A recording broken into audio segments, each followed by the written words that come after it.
again whether we have the MEC online so we can take the MEC's remarks. Can you just confirm, Mr. Mthembu?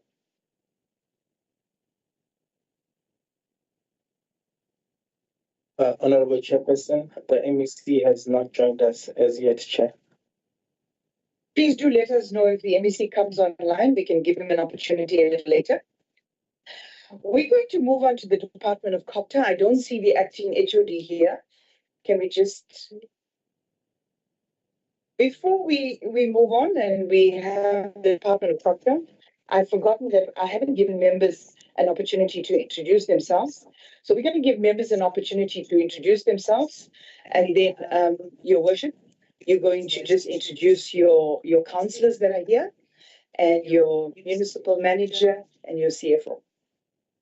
And then thereafter, we'll hand over to the department who will introduce yourself. Honorable Fraser. Thank you, Honorable Chair. Because we have the agenda that we have adopted, I check the availability of the MSC if he's in the meeting, so that we continue with the agenda is adopted.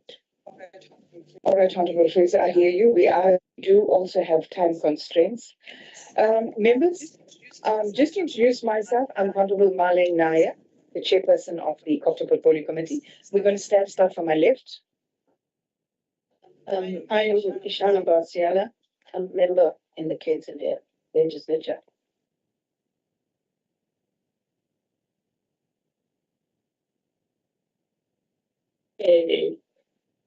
Thank you very much, Honorable Chair. Greetings to the Honorable Mayor and all the councillors that are present, Honorable members. My name is Toliwe Umamzimela Wamadloba. Thank you. Ngiyabingelela nonke igama lami Mashezo Fraser ilunga lale committee yabonga. Sanibonani. Igama lami kuPhilisa KwaZulu and Sidlulisa. Ngiyaya namakhansela. Siyazile district ile efronted that compete the Cogta. Some level and Baba. Thank you. very second hand man for the in fact the state myself my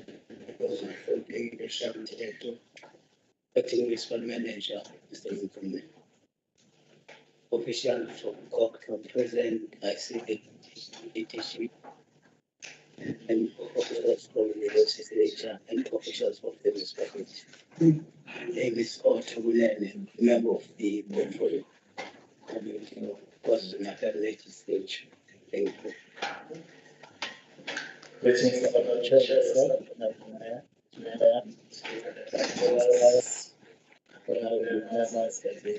the entire management. My name is Force. Member of the KZN legislature as well as the member of the portfolio committee. We've covered all honorable members on the virtual platform. Can we have on the virtual platform?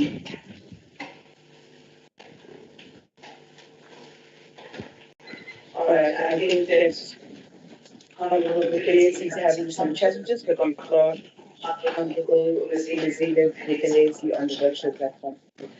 Yes, we're going to move on. We're going to move on to the Department of Cogta. Can I just see who is representing the department today? All right, over to you. Thank you, as well as members, present. Representing Mayor, Speaker, the Mayor, and Chief Whip, as well as other councillors, next members. think from our side, not small aid, the tender, the apology, we are from the HOD, as well as I'm aware that the MSC had to attend some urgent matters yesterday and is out of the province as a result of those issues that were raised. Chair, I think from my side, my name is Madoda Katitide. I'm the Deputy Director General for Local Government Branch. And with me, I think we have a team from Cogta. I think Sisimbome will actually start introducing herself and thereafter he will be followed by Mr. Moya. Thank you.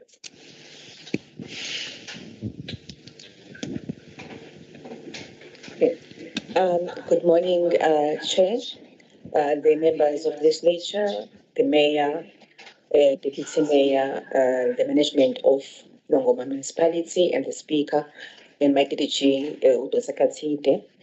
My name is Mbome Majola from Municipal Finance. Thank you.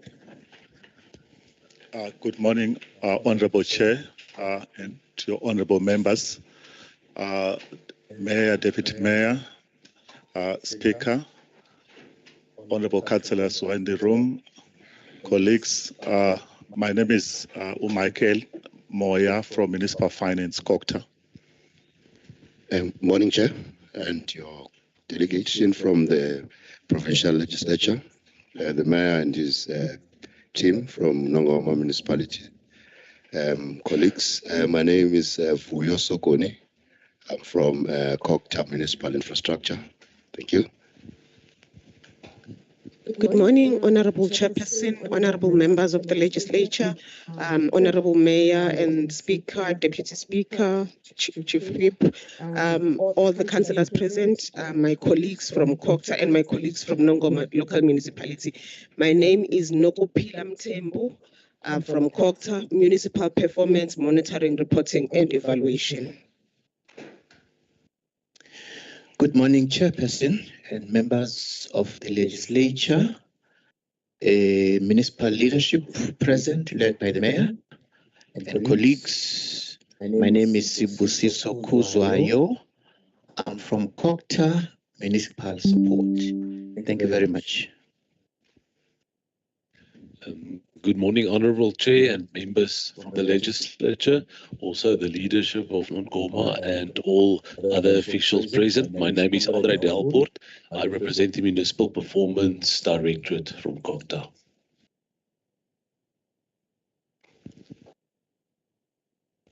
Thank you very much, Chair. I think we are done from our side. Thank you so much. I'm going to hand over to your worship to introduce your delegation. Thank you, Program Director. And next to me here.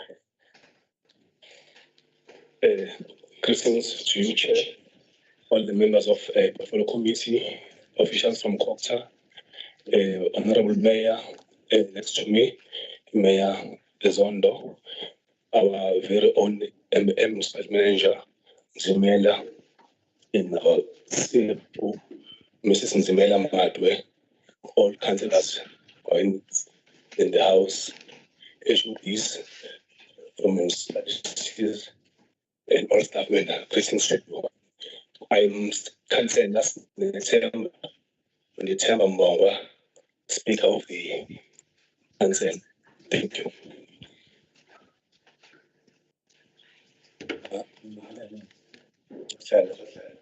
Ngibingelela umhlonishwa Mayor amalungu eshamthetho umzimela uSpeaker wethu uCouncillor Jacob Mtsele, the member of the executive. Thank you.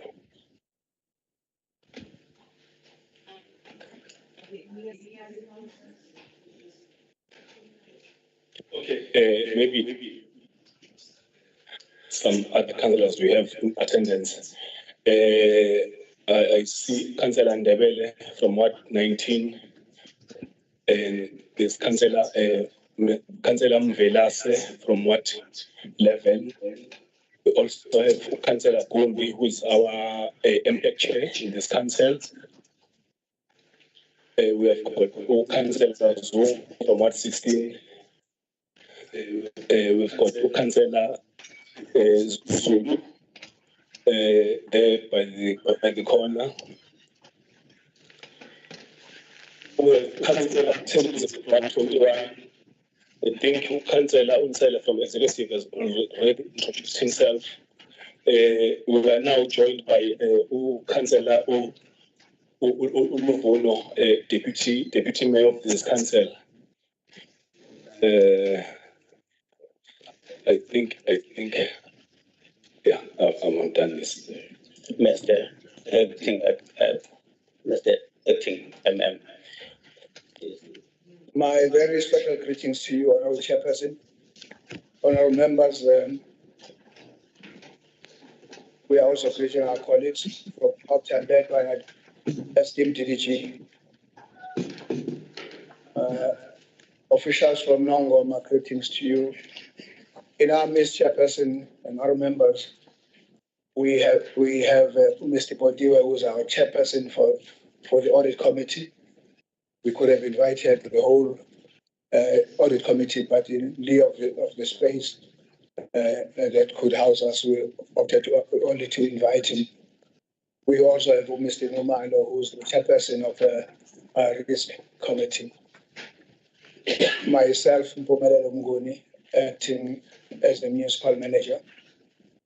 We also have our newly appointed CFO, Mrs. Madwe, seated next to me on my left. On the other side, there we have our Director of Corporate Services, Mrs. Mkongi, known as Fezi. We also have our Director of Planning and Economic Development. Is also holding the fort as the HOD for community services until the position is filled, which has been advertised. We also have our newly acquired from SCN.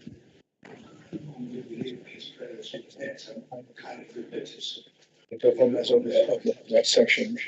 Seated next to him also we have our director. It's very easy to identify him as the only person in which one is created. We also have our manager, IT, who is the scenario of council.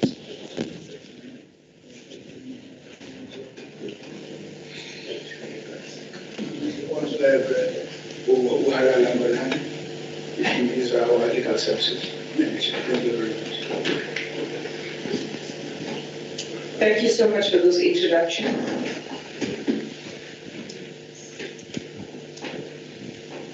Thank you for those introductions. It's good to see that there are so many in the meeting today. That means you are ready to account, which is a good thing. Also, welcome to the Deputy Mayor and all of your councillors and officials. Before we move on, I'm going to call on Ms. Nakatula and Shane to just introduce the staff, support staff that are with us today. Thank you, Chairperson. From the support staff from the legislature, we have Nongoma, we have Tula Silosondi, we have Umo, we have Cedric Sole, we have Muslim Tembu, we have Lumel Madi, we have Davis Isani, we have Benjamin,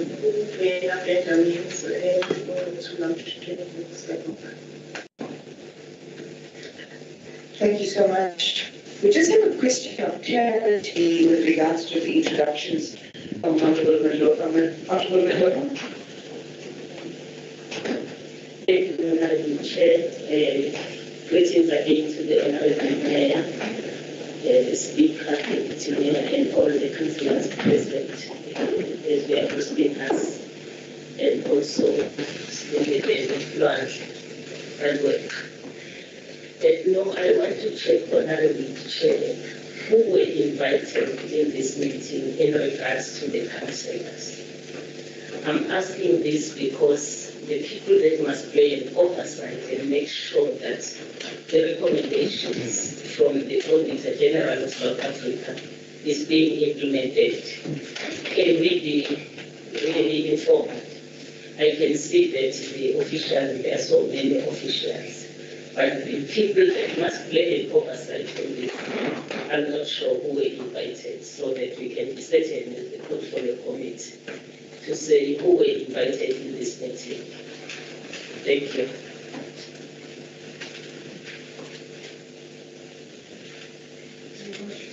Your Worship, if you could respond.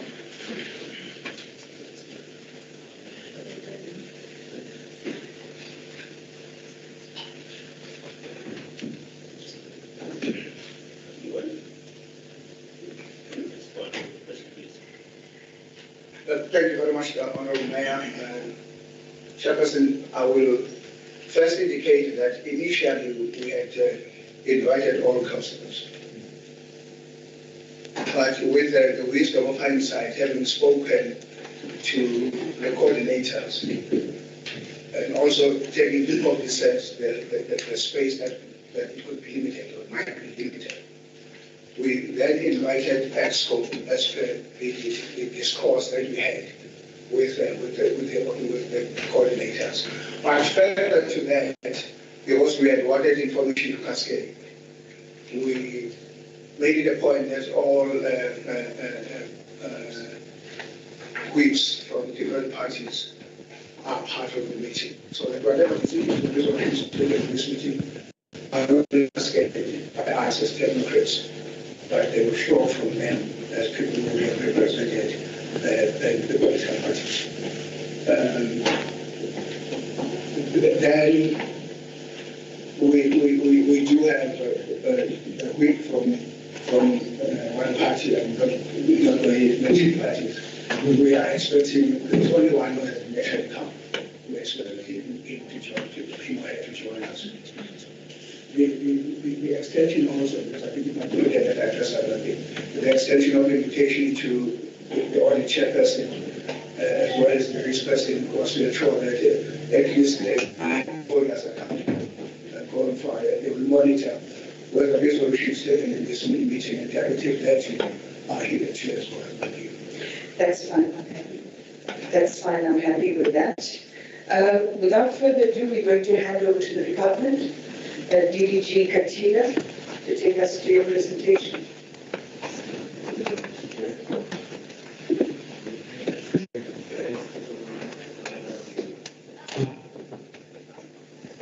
Chairperson, whether the administration managed to get the last copy circulated yesterday,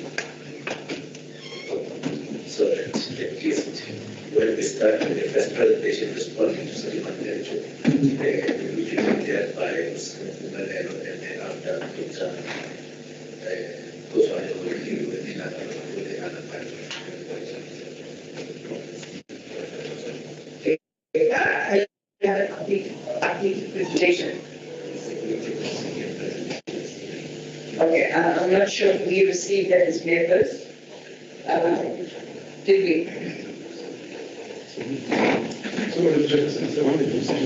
Okay. Yeah, they can project and we'll just check if it's not the same. But that's the Okay, perfect. You can proceed. Thank you very much. Let us go back to the first part of the presentation, which is part to such a matter. Thank you very much.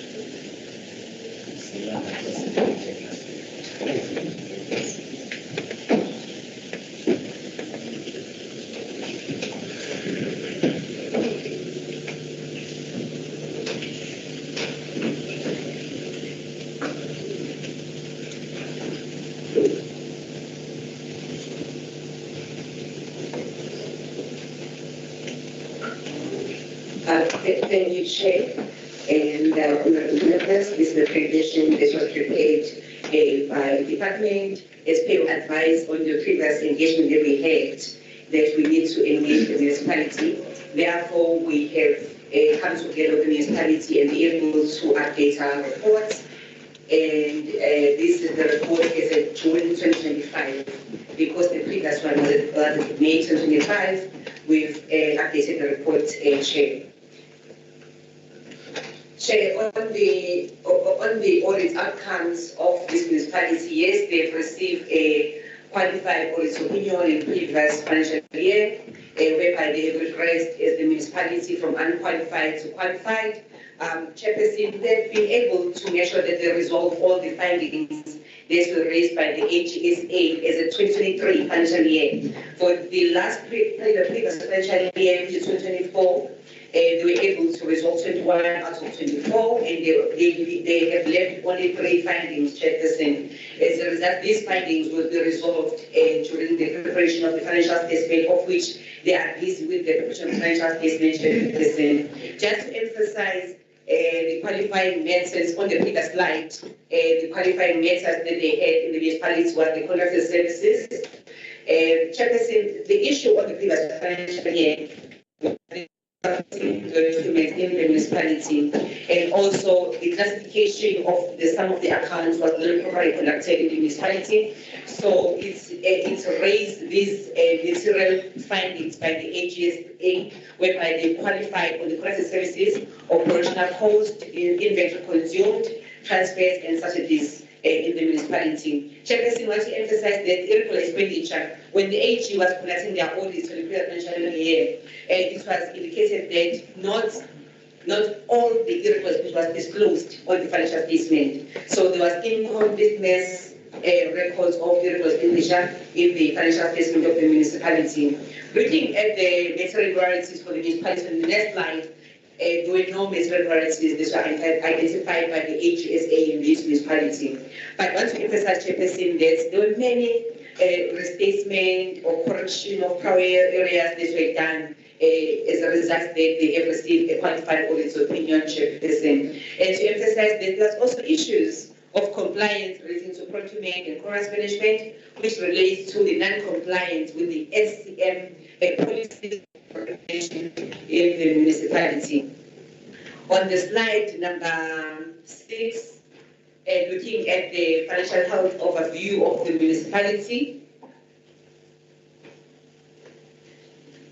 Chair, I'll just continue. I'll hope that you do have the copy. On slide number 6, Chairperson, on the financial viability of the municipality, you should not say that on the previous financial year, the municipality has a negative cash coverage, which indicates that the municipality did not calculate their grants. But looking at June 2025, the municipality has improved to calculate their grants, even though their cash coverage is not at least 1 month, but this is a positive cash coverage, of which we also encourage them to ensure that they at least have 1 to 3 months, because the norm is at least 1 to 3 months for the municipality to smoothly operate within the operations of the municipality. Chairperson, also the operating cost, it does affect their operating expenditure. There's 62% on the operating cost of the municipality. Creditors are not paid within 30 days in the municipality due to some disputes that they need to ensure that they resolve with the creditors in the municipality. Chairperson, the issue of debtors, it is critical in the municipality as their debtors is above 90 days. It is 75.6 million, and it's 95.90% on the creditors, on the debtors above 90 days. The repairs and maintenance, Chairperson, we're supposed to ensure that we budget or allocation of repairs and maintenance at least 8% to preserve the useful life of the infrastructure assets in the municipality. However, the municipality has budgeted 4% on the repairs and maintenance. Looking at the expenditure of 194%, Chairperson, it shows that there is a need to maintain the infrastructure assets of the municipality, looking that they spend 194%, but yes, they budgeted 4%. So we encourage the municipality to ensure that they at least budget 8% on the repairs and maintenance of the municipality. The capital expenditure, they have improved in ensuring that they spend their capital expenditure to 94% compared to previous financial year, which is 85%. And the operating expenditure is above 100%. And we also encourage municipalities to ensure they minimize or else they implement cost measures on the operating expenditure and focus on the capital expenditure. The budget, Chairperson, is expanded, and the municipality has expanded budgets. On the debtors, Chairperson, as I've indicated, there is an issue, a principal issue that they should implement debt collection policy and also to improve their revenue enhancement in the municipality. And the outcome of the state is 31.1 million, commercial is 25.6, household is 22.6, and other debtors is 175,000 chair. Chairperson, I'm on slide number 8 on your reports. This is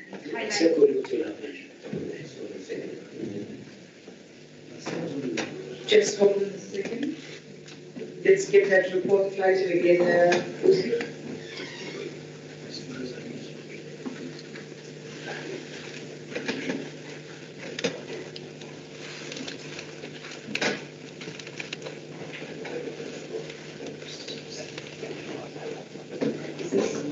Is this the correct slide? Yes, Chair, with the permission, can I comment on this slide number 8? Chair, on slide number 8, the government debt in the municipality, the highest government debt that we have to the revenue of education by 17.2 million, and then is 4.7 million. Chairperson, is one of those issues that we have in the department, while supporting the municipality to ensure that we recover the government debts, but we do have challenges that most of the department in KwaZulu-Natal don't have sufficient personal allocation to pay municipalities. But Chairperson, with our guidance on the HOD, we are putting a communication to the head of department in this department to ensure that we recover the government debts for municipalities. The irregular expenditure, Chairperson, it should be noted and commended the municipality. They have previously paid UFW expenditure and they were able to address this expenditure in the previous financial year. Information that it was total expenditure in 2024, which was 55.4 million, and then the previous expenditure was 1.6 million. Annual expenditure was 45.8 million share. This was all addressed in the municipality. However, it should be noted that there is a balance of 43.8 million. They said it's been raised in the municipality as a concern on the non-compliance of SCM regulations in the municipality. The municipality has not provided Cogta Chairperson with the updated register. However, we'll look at the financial statement when they are prepared. Maybe we'll find more irregular expenditure of which will report to the Cogta Corporate Committee if there's additional information that you receive on their financial statement. Chairperson, the municipality is in a process of investigating this expenditure, and it will be addressed accordingly, Chairperson. On the next slide, slide number 10, yes, the price is funded. On slide number 11, on the next slide. Chairperson, should be commended the municipality have received a clean audit on the performance issues in the municipality. So the audit opinion is affected mostly by financial management and also the compliance issues in the municipality. And Chair, if you look at the achievement in the municipality, when we're comparing the targets and the achievement, you could note that on the previous financial year, the municipality achieved was 69% and not achieved 31%. But Chairperson, looking at the last quarter with the record that we have as Cogta, they were able to achieve 85% and not achieve this 15%, Chairperson. And as Cogta, with our monitoring, we know that the municipality will also maintain a clean audit on the performance issues in the municipality, Chair. On the governance issues, on the next slide, slide number 11, irregular expenditure is still a concern in the procurement and non-compliance, including the awarding of contracts outside the proper procedures in the municipality, with internal controls over expenditure and contract management, compliance, monitoring. And adherence on the FMA and SCM regulation, Chairperson, is very important so that we can be able to improve our audit opinion. The issue of debtors is still an issue in the municipality. Poor debt collection and elimination of the credit bureau policy should be enhanced in the municipality. On the section 106 investigation, Chairperson, it should be not indicated, Chair, that the municipal manager is the one who has initiated or recommended that this section 106 be conducted by the Honorable MEC for Cogta. as a result of a maladministration pertaining to procurement and recruitment irregularities in the municipality. The MEC authorized this investigation on the 4th of March 2025, and we are still in progress with this investigation, Chairperson, but municipality will elaborate further as they're the one initiated this or requested this investigation, Chairperson. The support that Cogta provides the municipality will provide a support on reviewing the audit action plan, monitoring the audit plan, and also support the municipality to ensure that we implement remedial actions to resolve the issues raised by the AGSA. We support the collection of government debt, Chairperson, and MPEP has been trained in this municipality and they are aware of the procedures to address the UFW expenditure in the municipality. We support the municipality during the audit to ensure that we resolve the issues that have been raised by the AGSA. We support the review of the financial statement, the review of the annual performance reports in the municipality to ensure that we reduce any findings relating to usefulness, reliability of the municipal performance in the municipality. Chairperson, you should be noted that we support the municipality to ensure that there is assessment and information establish maintenance policy and allocate funding for maintenance of the infrastructure assets in the municipality. This is slide number 14. On this slide number 15, just for conclusion for the Chairperson and the honorable members, it should be noted that yes, on the previous financial year, they received a qualified audit opinion, Chairperson, but there is improvement in this municipality on their internal controls, and then their staff has been trained on the financial reporting, procurement, and legislation compliance by Cogta and also Provincial Treasury. Chairperson, there is strict controls on the procurement procedures aligned with FMA and SCM regulation in the municipality. There is also reconciliation being prepared by the municipality on a monthly basis, Chairperson, and a voucher audit has been conducted in the municipality to ensure that the completeness of irregular expenditure being provided on the financial statement of the municipality, Chairperson. Restore order and council by reinforcing cabinet structures, ensuring adherence to financial management policies is being undertaken, Chairperson, and that has been seen by the Honourable the worship, the mayor, and also the municipal manager in the municipality. We have resolved, Chairperson, the only concern that Cogta have, and we encourage the leadership of the municipality to appoint the municipal manager and also the CFO in the municipality so that we can be able to stabilize administrative leadership and promote sound financial management in the municipality. Thank you, Chairperson, and submit. Thank you for that presentation. Is there anything else from Cogta? Chair, I think if you can flag the second one, which I referred to, which gives the support provided up to so far. I believe, Chair, in response to the concerns raised last week by the portfolio in terms of matching the two presentations and providing feedback and the progress report, we can indicate that this is the third set of office bearers that we have here since 2021 local government elections. This is as a result of the collision status of the municipality, and we will expect that these changes will occur in a number of municipalities, but this one has been one of those that has been leading in terms of changes as opposed to the rest. I think, Chair, the indicators that we have assessed, I think on slide 5, if they move, are 59 for these municipalities. They are categorized in terms of the 5 PPPs, good governance, building local government,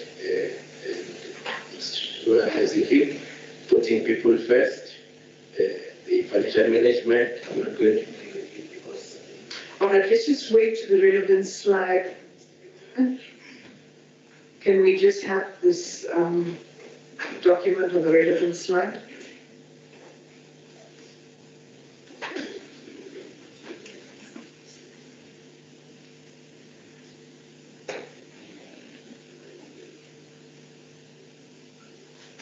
That's slide number 5.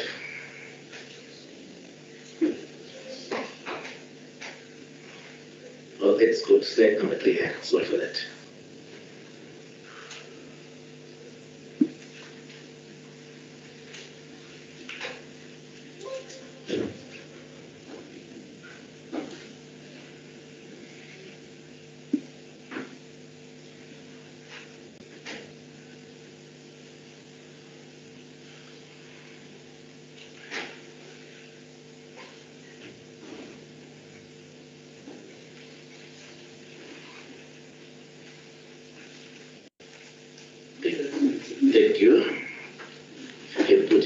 slide mode.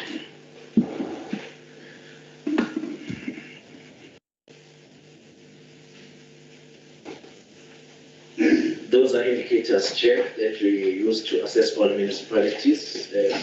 These are the revised indicators for our province because we have observed that nationally they are not accommodating some of the functions that are performed by the municipality. At the top there, those are pillars that I was referring to, the 5 pillars, starting with good governance. It's got 15 indicators, being capable, local government streams, it's got about 9, 2, 4, 6 indicators. Pillar 3, it's people first, it's 2 indicators. Financial management, I think she has dealt with it, I'm not going to cover it to save time. Then the service delivery. Lastly, it is those planning and economic development indicators. The next slide, Chair, it indicates the status of the municipality as of last assessment done by DCOC, which was called Impact. The municipality had regressed from risk to distressed. We no longer have dysfunctional municipalities. I think we have tried to actually coin a new concept which is adaptable and also user-friendly for all stakeholders. So this suggests that the municipality, out of those indicators I indicated, has gone below 50%. I'm moving to another slide. I'll skip this one because I think I've covered it very well. Let's shoot here, that is the one, good governance. This one, Chair, indicates the functionality of the council structures. We can simply say base improvement as opposed to where we started in 2021, but also in the previous term of office bearers, we've seen some great improvements both in terms of the council as well as the other oversight structures, portfolio committees. I think we can simply say there are those challenges, but I think they are almost there. The next slide, it refers again to good governance on section 80 committees and the political nature of this environment. We can say that it's stable. Simply say that we are suggesting that there should be a need to resuscitate the functionality of some of the structures that are still struggling. We indicate also the progress that since the new office bearers were elected on the 7th of July, structures are at various stages in terms of their participation.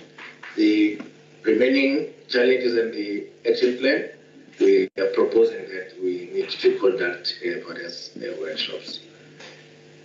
The disciplinary report is not existing within the municipality, noting very well that there are a number of allegations of fraud and corruption taking place. So we are proposing that they actually prioritize this matter. The next slide, on the vacancies, we are indicating that the vacancies that were existing were 3 that was from the CFO, the community services, as well as from the MM. So we are happy to indicate that they tried to advertise these vacancies. Yeah, I must indicate that there were challenges, Chair. We could not confirm the processes that were followed in some of them, and we have recommended that they really pre-advertise them. That include the constitution of the panel members, which was outside the legislation. But safe to say, I think they are at a verge if not finalized the issue of the CFO. I've seen advert last week in the national newspaper, I think, for the community services. They advertised it, and they should be finalizing the one of the MM. I must indicate, Chair, that we have seconded both the MM and the CFO to the municipality. I'm sure you noted there were challenges in court initially, but we won the case, and as a result, it is why we have senior management, and we appreciate the support that we have received to councillors because they are working very well with them. In terms of the local government institution, I think she has covered it. Those are all the outcomes they've requested. We're so lucky that they managed to actually submit their AFS because of the tensions and the challenges that were existing at that point in time. So now we are working very closely with them, supporting that they improve these audit outcomes. And the commitment raised and made with us in my last engagement with them, I think must have been a month ago, they have promised that they would actually improve. I think the next slide, it covers I think I'm moving fast, I'm still on here. The vacancies, it's fine, I think I've dealt with that one. 11, putting people first. The functionality of what committees is not that much helpful. I would say it's dysfunctional, if I just summarize, because it's below 48%. Those are recommendations that we're making, and we have had some workshop to support and assist the municipality to ensure that they do what they are expected. The next slide, it indicates the wards that are problematic. It's 1, 2, 3, 5, 8, 13, 14, and those are the reasons that are given. I'm not going to waste your time on them. The next slide, I think it has been covered by Mrs. Mbome, and the next slide again has been covered by Mrs. Mbome, slide 14. And the sales delivery, we are indicating that they have spent 100% of their MIC, and thanks to that. The second one is around the stormwater management plan. We are saying that the plan is being reviewed currently. The last one is the integrated waste management plan. We have requested that they finalize this one as well because Nongoma is known to be a filthy town. From reporting like that, it's one of those that we have flagged as a filthy town. The next one is regarding also to planning. The disaster management, I think we are saying that it's below 42%, including the fire and rescue services, it's 50%. The cemeteries, I think we are saying that they should have a look at these 3 areas because they warrant it. I must indicate that they've got legal issues that we are aware of and which they are struggling to ensure that they make provision for all these facilities that we have indicated. In terms of the IDP status, you can see at the bottom there, Nongoma, I mean at the top, it's the second one. They have regressed from 86 to 80%, so it means that they need to improve and they are getting full support from Cogta. The next slide, it's also indicating the disaster management has indicated that they scored below 50%. Move to the next slide. That is the conclusion. We are recommending that the portfolio committee should take note of these KPIs, also take note of the support that is provided by the department, but also take note that 59 indicators, out of 59, only 36 have been achieved. As a result, it is 61% for the quarter ending June, if I may say, 2025. And the sound financial issues is the critical pillar that they should pay attention to. And this report is assisting all of us to monitor ourselves, and it also assists in developing corrective measures on number 5, and also it compares us to develop the support measures that are required. And that is all, and thank you very much, Chair. Thank you, DDG. That report has been really, really informative. Gives us an idea of where the improvements have been made and what is still lacking. I'm going to give the municipality an opportunity to present your turnaround strategy, but I want you to keep it as short and sweet as possible, so it'll give us more time to engage with you, because a lot has been covered here. What we're really looking for is your reasoning and your action plan with regards to what is lacking. Thanks. No, thank you very much, Honourable Chairperson, honourable members. Indulge with me. I'm really not going to take. I'm not going to take long. but I would have loved to go places. There are two presentations, the one that you received as per the directive of the letter that was issued to us. But I also feel it would be remiss of me if I would not mention, for the good self-chairperson and all members, that we also have a holistic turnaround strategy. Upon my secondment here, what we did was then to do a diagnostic exercise, which then ultimately led to us putting together what we called a turnaround strategy. It actually covered a plethora of issues that we felt were negating against good governance and financial prudence. Consequently, therefore, we developed it and we are reporting on a monthly basis to Cogta. It may not have been part of this presentation, but I felt it's important that I make mention of that. We had also prepared copies for honourable members, so that during your own spare time, you would see where we come from, the rags which were almost epitomizing the institution that have somehow graduated to amber and green, which for us is a sign of achievement. I think you can pass those down to members so we can have a copy in front of us.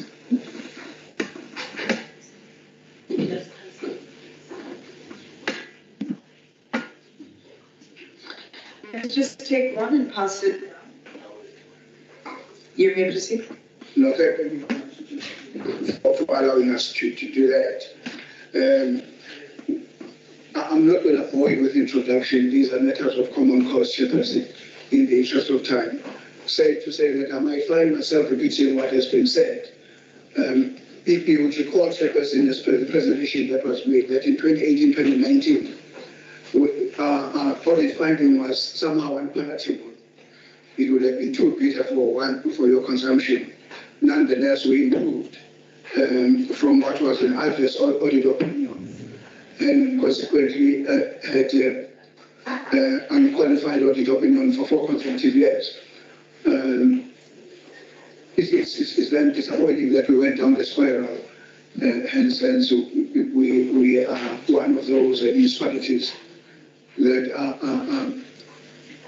obtained unqualified audit opinion. But despite this, can we move to slide 5, please? Slide 5. The chairperson has given me a few minutes. I'm going to zoom on to issues perhaps that I feel are of interest to us.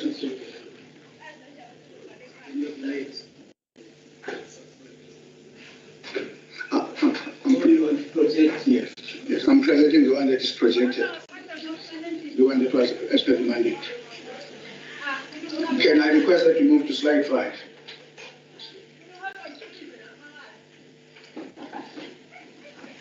That's where I was actually projecting what has been, the pattern in terms of audit findings, starting with 1819, where we had received an adverse audit opinion. We dramatically improved. Unfortunately, we find ourselves almost back to where we were.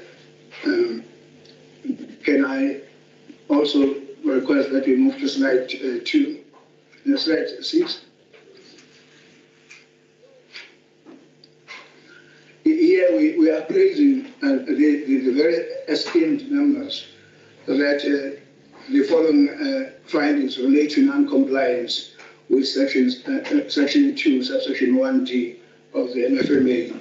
Consequently, we then request, which was failure to take reasonable steps to provide unauthorized expenditure in contravention of section 62, subsection 1 of the MFMA, and also failure to take responsible steps in terms of preventing fruitless and wasteful expenditure, also in contravention of section 62, subsection 1.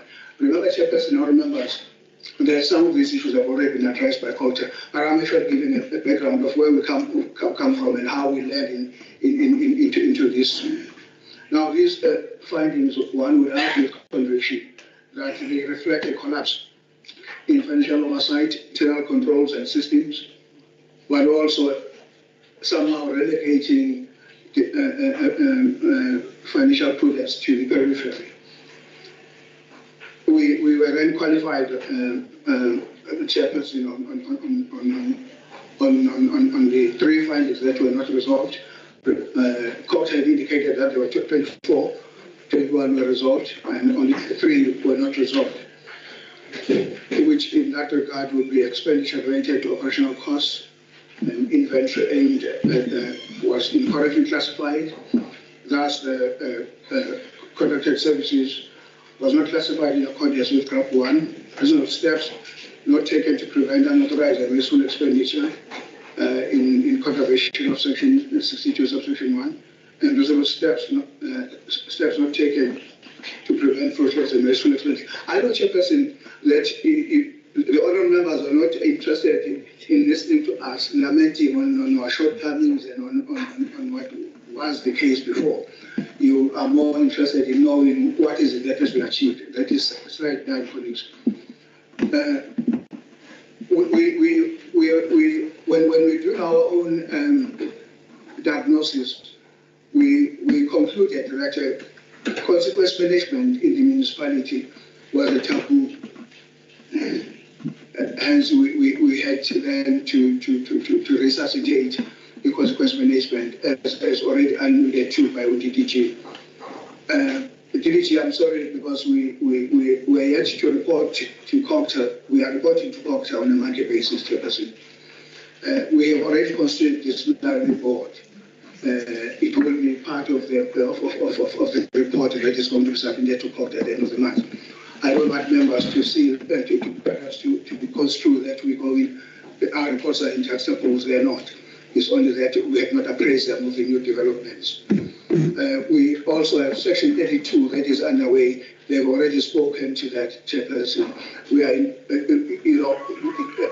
UIFW was tabled to council, and council commissioned MPAC to investigate it.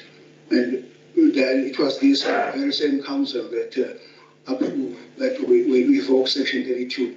It will be it's being investigated because we would also want to reduce it where possible in our AFS. I've spoken to the turnaround strategy also as part of the intervention in the quest to address even issues that may not have caused qualification. But also we have put systems in place in the quest to address all the shortcomings. We have capacitated our SCM. It's clear that most of our findings were a manifestation of lack of capacity from SCM. Consequently, therefore, we have dealt with that decisively. I would also want to endorse the submission by Cogta that indeed they are providing support. I even brought letters written to Cogta and their responses and support that have been provided just to corroborate the assertion of the DDG and myself also, should there be need to corroborate such assertions.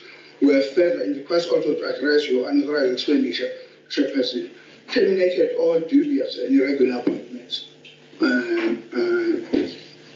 As Cogta, in their assessment, they are saying there's improvement. It's improvement because there are actions that have, they may not speak well with the recipients perhaps of those services, but indeed we have taken that route of addressing those issues. Our slide 10 would then be talking to the status on the unresolved findings. I'm not going to dwell much on which findings were those. Safe to say that with regards to the first one, we have an M-score training that is scheduled for the 31st of August. And definitely such a training would eliminate every occurrence or every set of such a finding.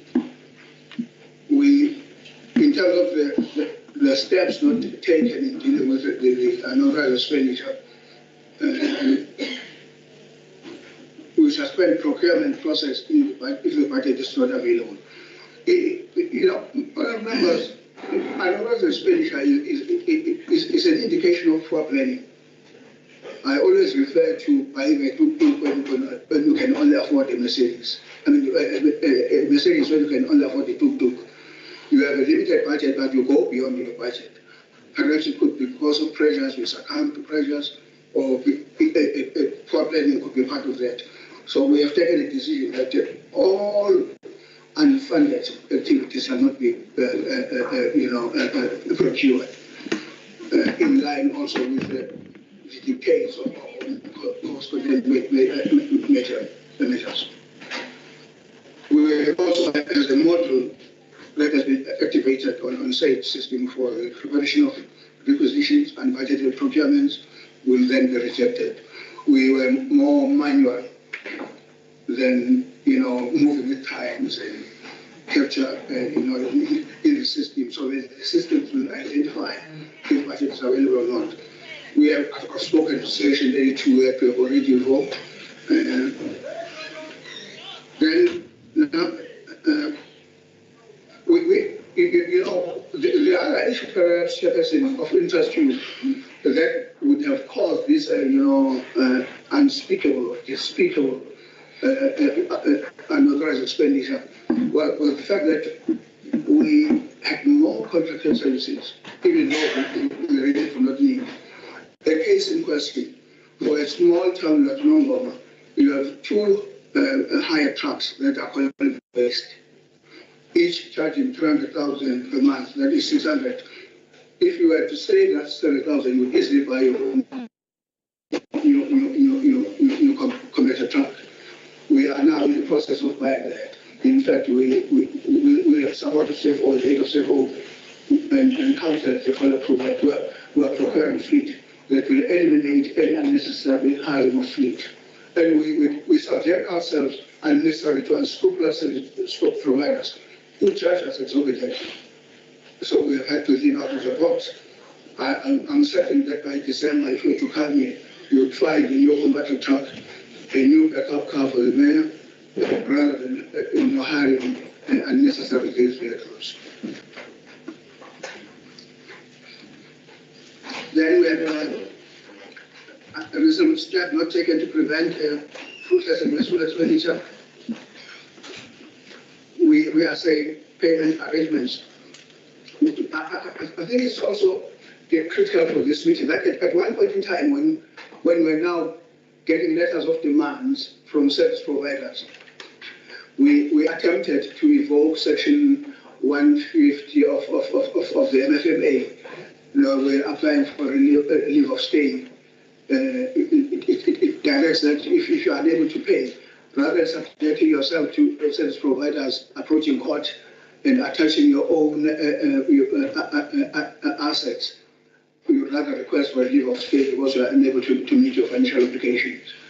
But I think that could also add more financial stress. We then opted to invite the service providers and make a payment plan. There are two, though, because time might not be on my side, I do not know where they're going to cut me off. There are two, though, that will be holding us for quite some time. We did not service our account in relation to the Department of Labour, which is Cogta. We owe close to 7 million. No, about 6 million. We also have one for Salga. We affiliated Salga, but we're not paying. I may not have figures. No, that's fine.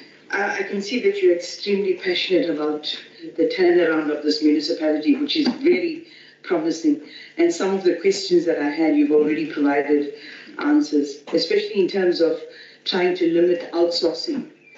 That is very, very promising and a step in the right direction. But I'm going to allow members to ask questions, and you're going to have a chance to say some of the things that you wanted to in response to their questions. So you will have an opportunity to give us the full picture of what is taking place. We can see that you are making strides in the right direction. But of course, we still have some concerns, and we don't want to have to come back here in the next financial year and hear that those issues that you said you would have dealt with, you did not deal with. Before I'm going to hand over to the members, if you could just tell me, what is the date that you took over? acting MM and your acting CFO?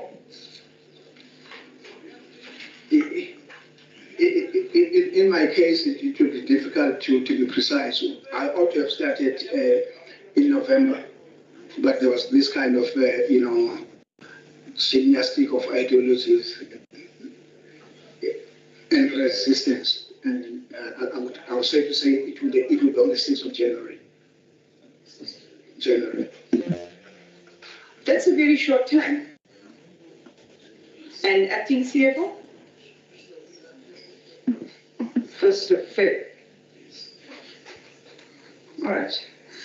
So, 23 December. But we were closing Chairperson on the same date.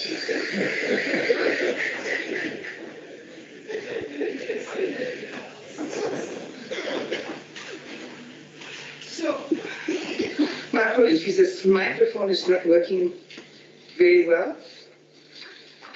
I'm looking at the part of the document that you put on the table, and you say here that the support you requested is in regard to data cleansing, support on the implementation of the revenue enhancement strategy, revenue collection, because that is a concern for us.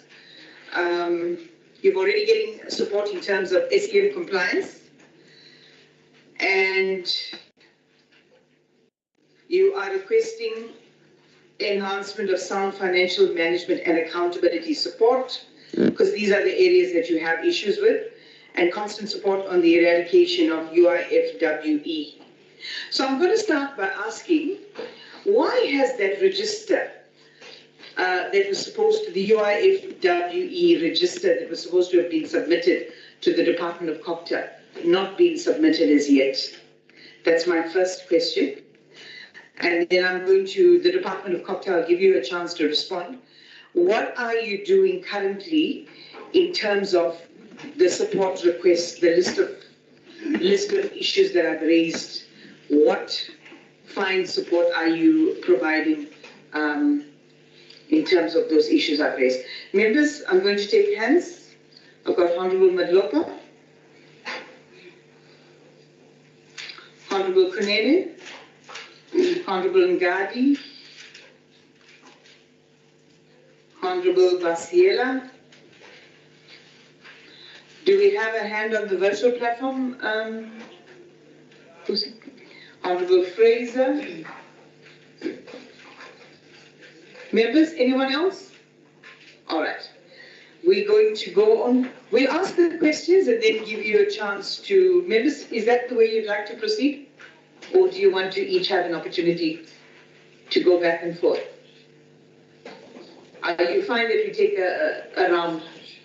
All right, let's go with Honorable Madlopa. Thank you, Honorable Chair. We want to welcome the presentation from Cogta. Thank you very much. We can see also the improvement in regards to the reporting. We appreciate that, because when we make suggestions, you really implement it. So it's our humble appreciation to Cogta, and also that Cogta is really assisting the municipality that has been confirmed by the acting municipality that whatever they request via KwaZulu-Natal. My question is based on the Cogta slides, I think 9. We want to check on the municipality.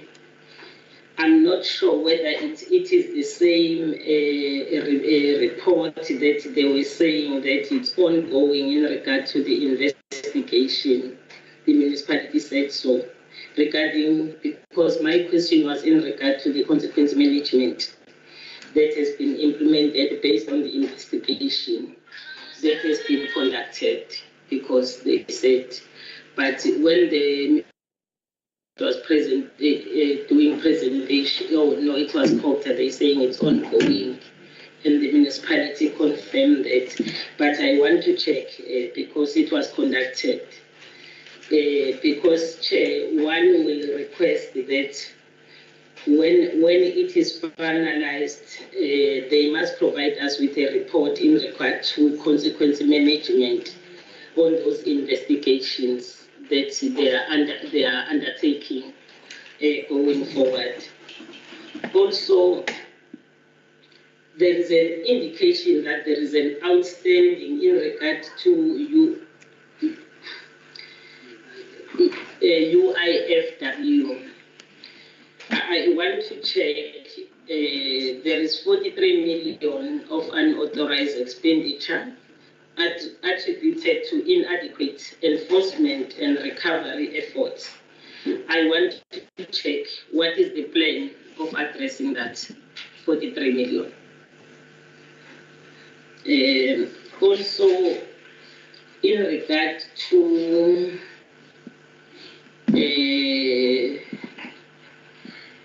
slide 11 and 17 of the municipality, I think the chair has touched on that, the failure of the municipality to submit UIFW register to the Cogta in line with section 32(4) of the Municipal Finance Management Act. Chair, I want, as a recommendation, Chair, or the decision that will request, is that when the local municipality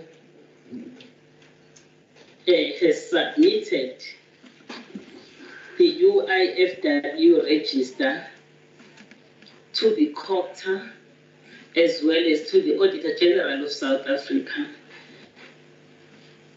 we request that they also furnish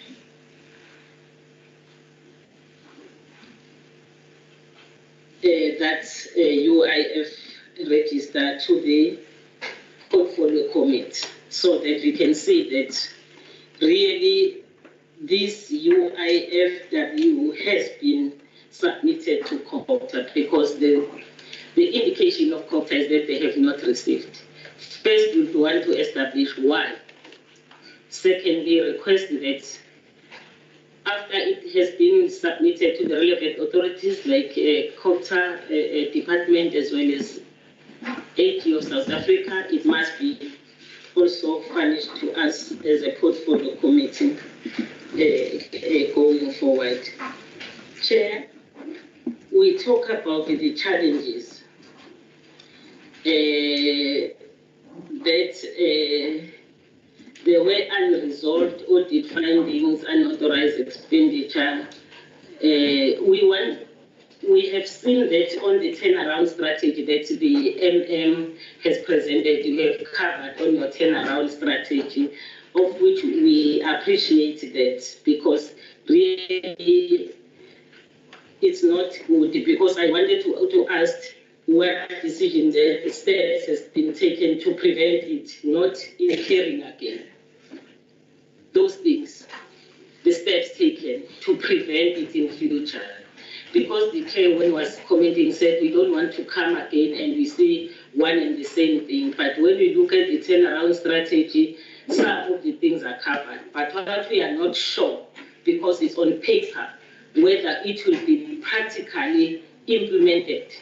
That's what we are interested in. And then also the service provider, that was indicated that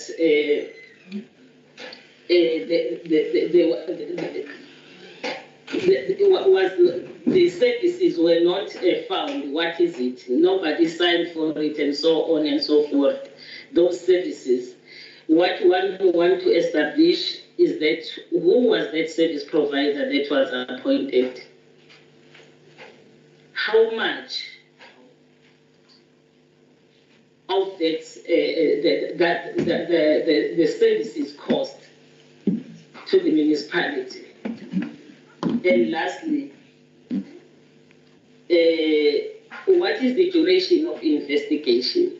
Is it the one that is ongoing, or it's just to indicate that this is a time frame that this must be investigated, so that we get a clarity when we leave this municipality, that we know by that time the investigation will be finalized and so on. And we also request the outcome of that investigation to get a report, Honorable Chair, on it when they have finalized. At the moment, Chair, I will stop there on the question, but raise my concern, Chair, in regard to the political instability. Because what kills the service delivery most of the time is the political instability in the municipality. Because the challenge that we forget when we are appointed is that we need to service our people. Service delivery is affected. I saw that also in regards to the ward committees.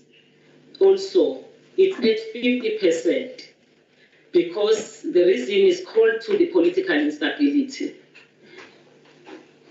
We appeal to the political heads that this issue of fighting as political deployees of our political parties is not assisting our communities.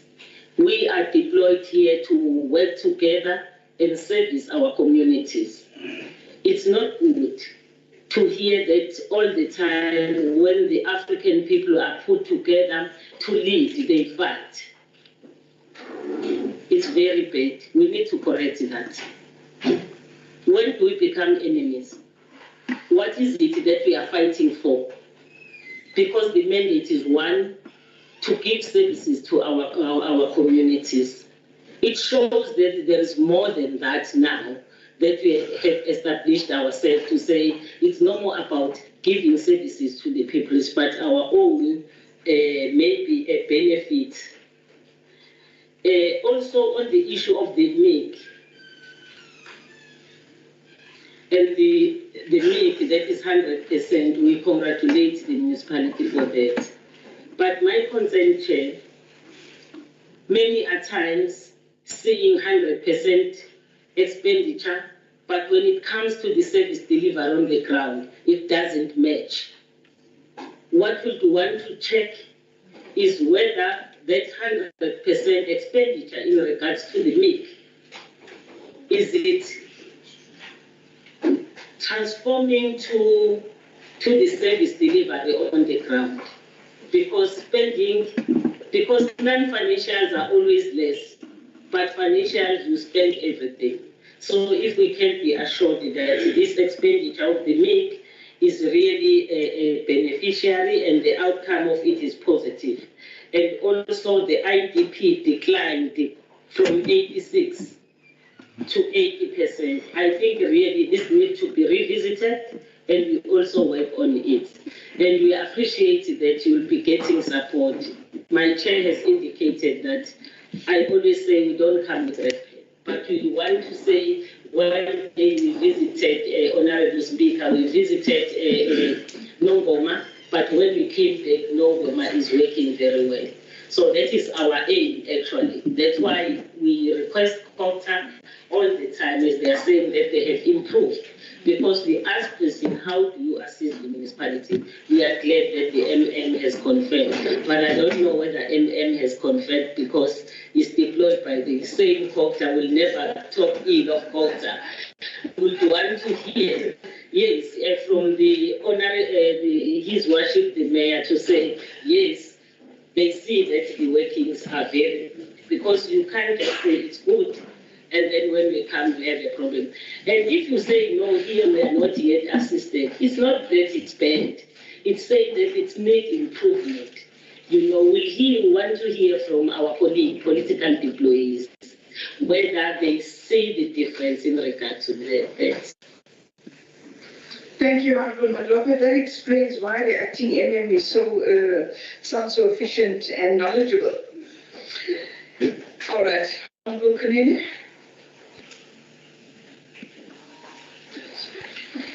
As a chairperson, I think on my side, the issue of concern is the issue highlighted by the Cogta on the cash coverage ratio, which is around 1 month. which is preferred to be 3 months. What is the strategy to improve that kind of situation? There's also a concern about the 90 days data book that is available and how we're going to address that.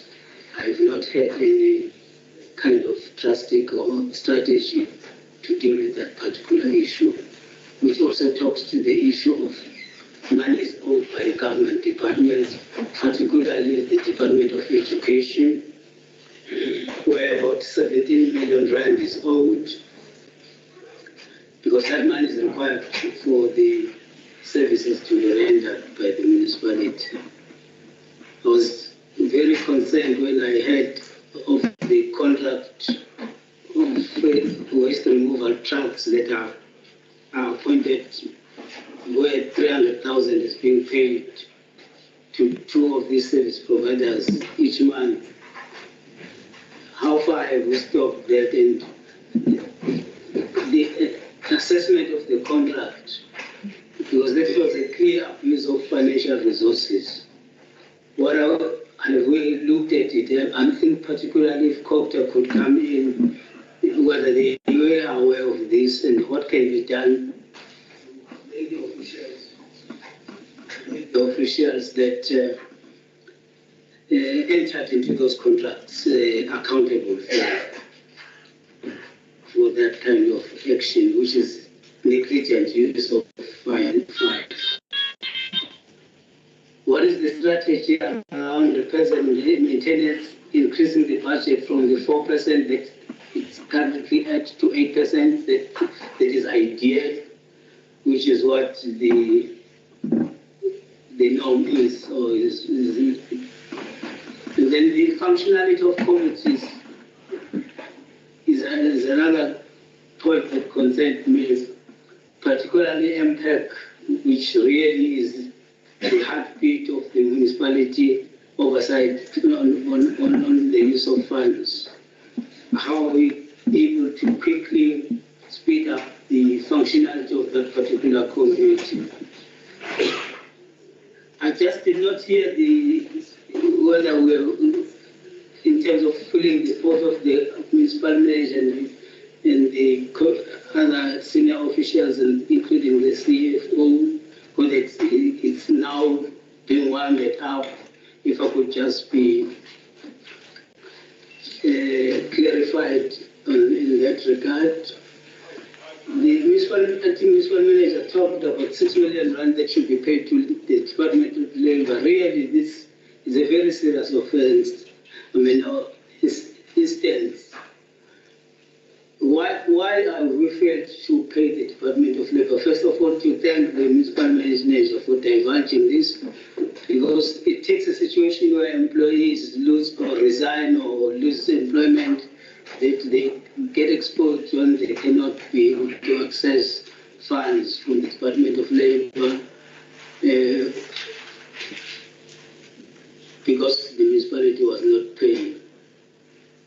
I think, Honorable Chairperson, the other issue that I would wish to hear is that when all these things are done, that the municipal manager has explained to us, acting municipal manager, are we able to move from the risk that we are at in terms of we are being distressed now, because that's the report of Cogta to say this municipality is now categorized under municipalities that are in distress because of scoring below 50%. Are we able to move quickly to being a functional municipality from the position that we are at? And lastly, the concern about the fact that there's a 50% scoring of below 50% in terms of disaster management is a very critical issue there, because it takes one disaster incident to occur, and the lack of capacity will leave the municipality and the community vulnerable. It's a matter that must receive urgent attention. Thank you. Thank you, Honorable Kunini. Honorable Ngadi. No, thanks, Honorable Chairperson. Greetings to yourself, honorable members. Well, Honorable Mayor, Deputy Mayor Speaker, Chief Whip, and the entire council, as well as the management. The Honorable Speaker, Honorable Chairperson, umuntu nje wesikhathi ngangcono uba uCQ uyasweeper from these questions because she has taken all the questions then. She takes everything. Otherwise, most of the questions that I was going to ask has been accommodated by Honorable CQ. On the issue, one which I was going to check is the current relationship between council and the administration. I think that one is very important because I was very concerned about the dysfunctionality of the work committee because it shows that there is a problem from the public participation aspect, which is being led by the speaker. And that is what we wanted to identify, what is actually the relationship currently right now. And Honorable Chair, I need to applaud the municipal manager. There is a green light, and there is hope that there's quite a bit, there's going to be changes with regards to financials within the municipality. As a result, I was convinced about the 100% expenditure, which I wanted to echo the very same sentiments from Honorable SQ to see whether we are in line with the Batopele principle on the Section 9, where it talks about value for money, whether the money that has been spent corresponds with the service delivery on the ground. That is the aspect we want to see whether that one actually has been accommodated to. I wanted to check also what is the current composition of bid committees. The current composition of bid committees is it in line with the Municipal Finance Management Act? That is the one aspect which we wanted to check, as well as the issue of the UIFW register, which Chairperson has already said about. But the rest of the other questions that have been catered by the previous speaker. Thank you, Honorable Gatti. Honorable Vasira. Thank you, Chair, and thank you to the members who have delivered their report. Thank you so much to the municipal manager and the CFO. It is an unbelievable report of such progress in such a short period of time. I want to focus on matters which don't really relate to your period of governance, but the previous people who were handling matters. The unauthorized expenses, and I'm going to talk about that, and maybe we can't really go into it until we see that register and until we see exactly what was unauthorized. But I also want to highlight this and ask questions about whether you would consider engaging in further research or actions or look at what can be done, because, and I'll tell you why. My main concern is that here you have, in this area, there are 49% unemployed people, and the youth unemployment is sitting at 59%. So it means that there's so many people who are without income. But I've researched the average income for people in this area, 1,300 rand per month. So the area is very, times are difficult for people. And you have in debt, unpaid debt, you've got 21 million of household debt. So if households earn like 1,300 rand a month, how is it expected that they must pay this one, the municipal debt, whereas the council, whereas unauthorized expenditure is condoned and written off. So when we don't go quickly into the prosecution of wrongdoing, we have to ask questions. It can't be because you don't know how to do it, engaged in that you incur in unauthorized expenditure. It also, the reports also say that a lot relate to contracted services. These are deliberate things. These, in my view, these are deliberate things where people have decided, notwithstanding the fact that they know how to do their job, they know how to allocate work, they know how to do that, but it is just plain corruption. Now, how is it that households and poor people must be expected to pay their debt, and officials who are clearly engaged in corrupt practices are given such a lenient option of going through investigations? I know this is not a question that can be answered by, but I just want to make the point that we need to change our attitude and stop referring things to commissions and stop using this method. There must be a way in which, if poor people who earn 1,300 rand per month must pay the municipal debt, then those who go and incur unauthorized expenditure arising from corruption surely must pay back, so that that situation can be, so there's fairness and this can end. This cannot continue. And I'm glad to see that we have people in administration now that's taking the way forward, so that this is not repeated.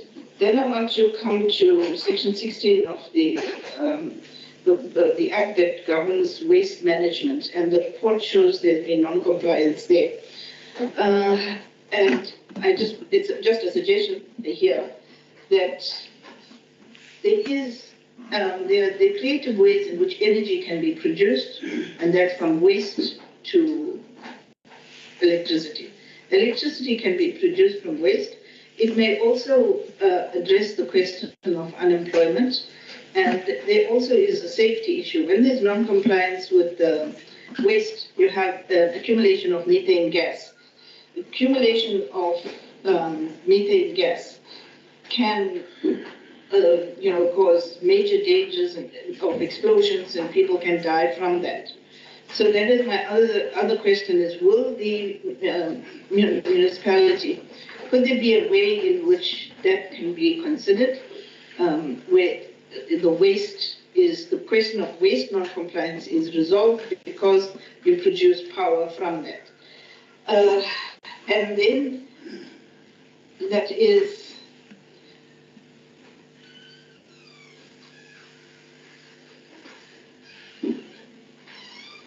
I'm sorry, I have a few more questions over here, but perhaps they can not be, that can be directed to the Commission. And again, I think most of my questions that I have are all related to the fruitless and wasteful expenditure.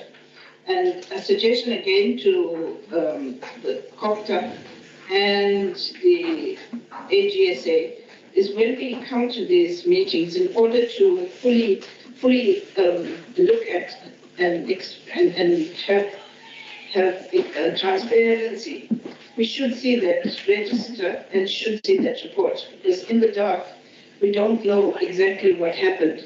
And why could penalties not be imposed at the time? Why is it something that comes up such a long time after the commission of those offences? Surely there should be oversight from the CFO, from the municipal manager, the side, to be able to prevent that and not come to this conclusion. And thank you. Thanks, Honorable Garcia. Honorable Fraser.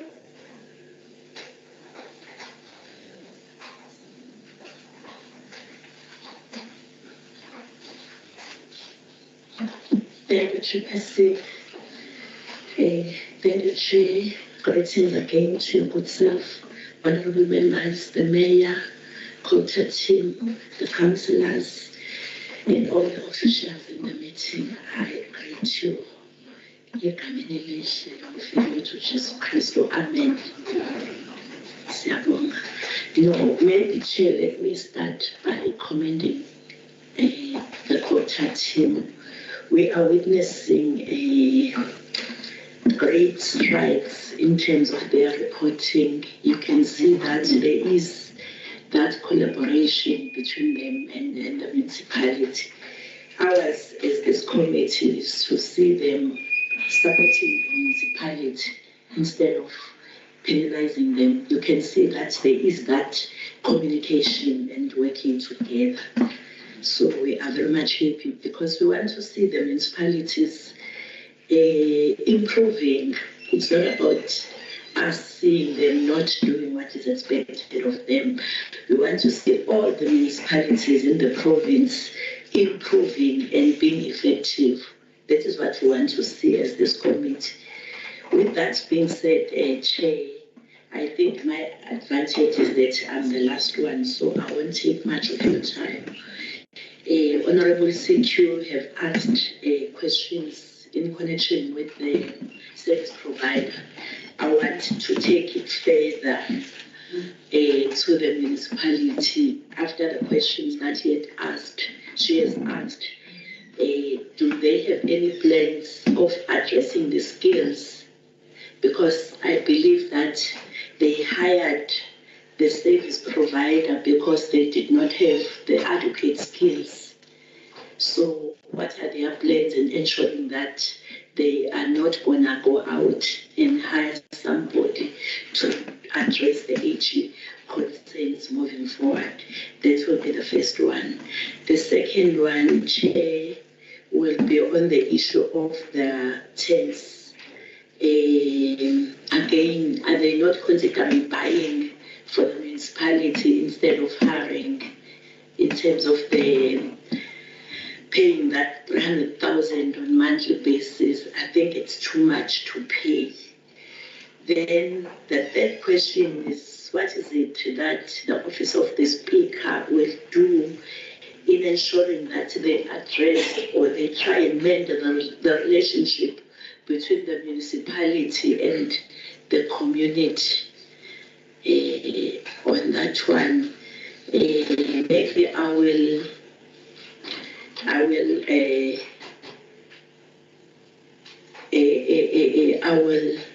ask that one and just make a comment to say that maybe, Chair, we will be interested on knowing even the work of the ward committees, because they are also getting paid. You can't be saying the municipality doesn't have the relationship with the municipality yet. We have the ward committees that are there assisting our councillors. So maybe at some stage, if we can get the report from the Speaker's office on the committees are communicating or working with their communities. Then again, I think it's the last one. The MM made mention of committees in the municipality. Maybe if you can appraise us on those committees that he's yet to establish. Thank you very much, Chair. Honorable Fraser, thank you. At this time, I just want to inform you that we did receive a late apology from the MEC and the acting HOD. They're unable to be here because of other engagements. Honorable members and all members present here, we're going to take a 10-minute comfort break and return at 11. I believe that there's tea that has been provided, so we don't want to incur further wasteful expenditure. You're going to partake of the tea, have your comfort break, and be back here at exactly 11:05. 11:05 we shall commence. When we return, we'll get the responses to those questions, and then I will make some comments, and then thereafter we will put together the resolutions. Thank you so much. Meeting's adjourned until 11:05.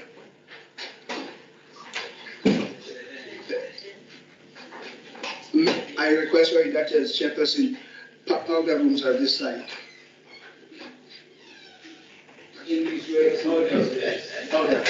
All right, thank you so much. Chairperson, Chair, just a quick announcement, Chair. It's busy. Chair, T is just down the passage from where we came from, Chair. It's been assigned, it's been laid out on that side, Chair. Thanks.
Vusi, if you could start getting everyone back in.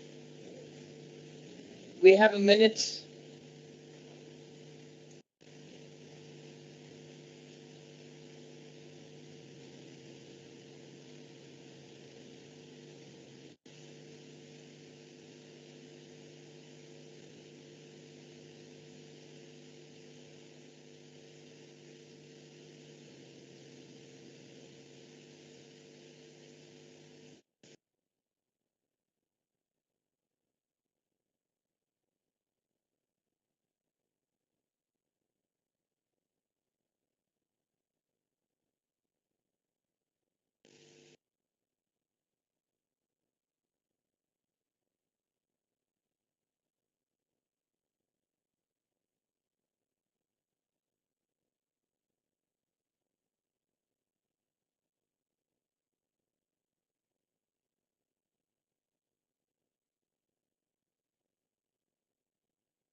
All right. Can we please settle down?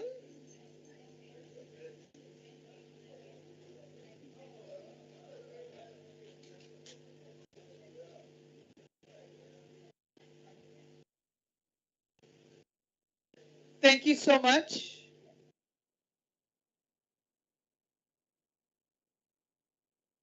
Please take your seats. So a lot of questions have been asked. I have an indication that Honorable Kunene and Honorable Basiera have some follow-up questions, but we are pressed for time. I'm going to give them a chance, but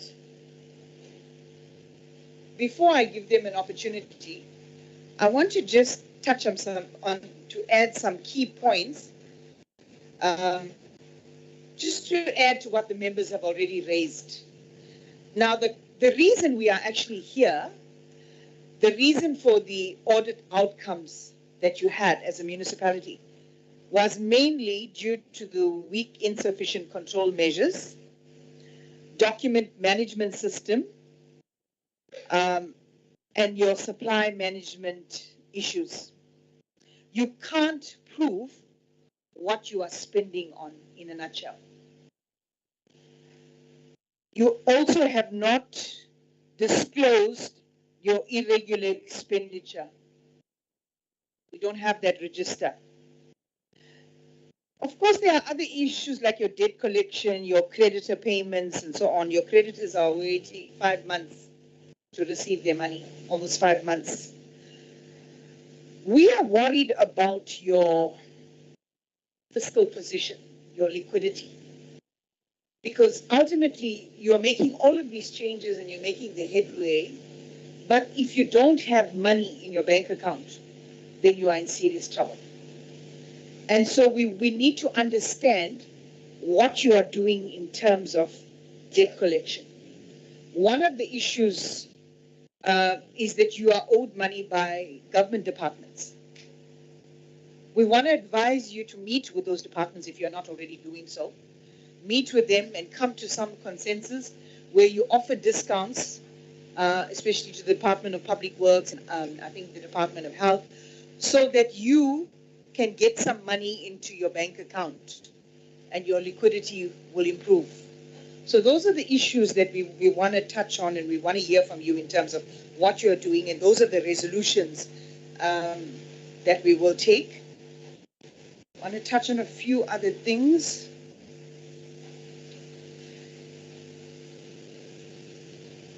Right, so your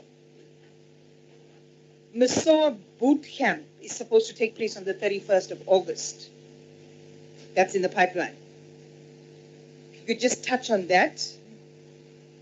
As part of our resolutions, we'll need to know whether that has taken place.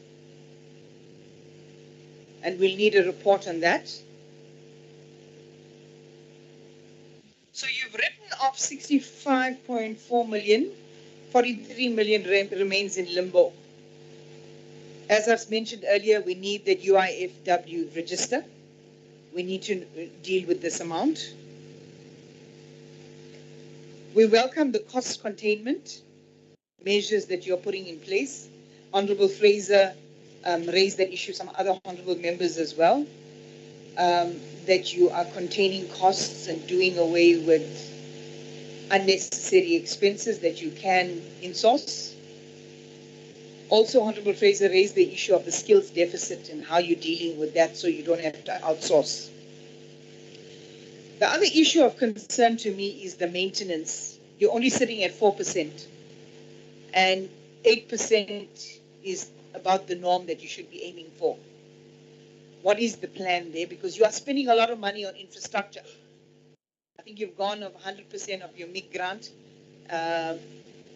So you can't just spend that infrastructure grant and not spend adequately for maintenance. And then in addition to the irregular frivolous expenditure we've discussed, the AGSA has flagged 33 brand new SEF breaches, right? And I understand the bid committee training is still to come up on the 12th of August. So we are concerned about these new SAM breaches. And I'm talking to the Department of Cogta as well. Something needs to take place within the Department of Cogta. There needs to be discussions surrounding the e-procurement tool when it comes to SAM processes that being implemented in municipalities, because this is something that we are seeing across various municipalities that we are visiting. We need to deal with this adequately, and I think the e-procurement tool system at municipal level is going to bring about some relief.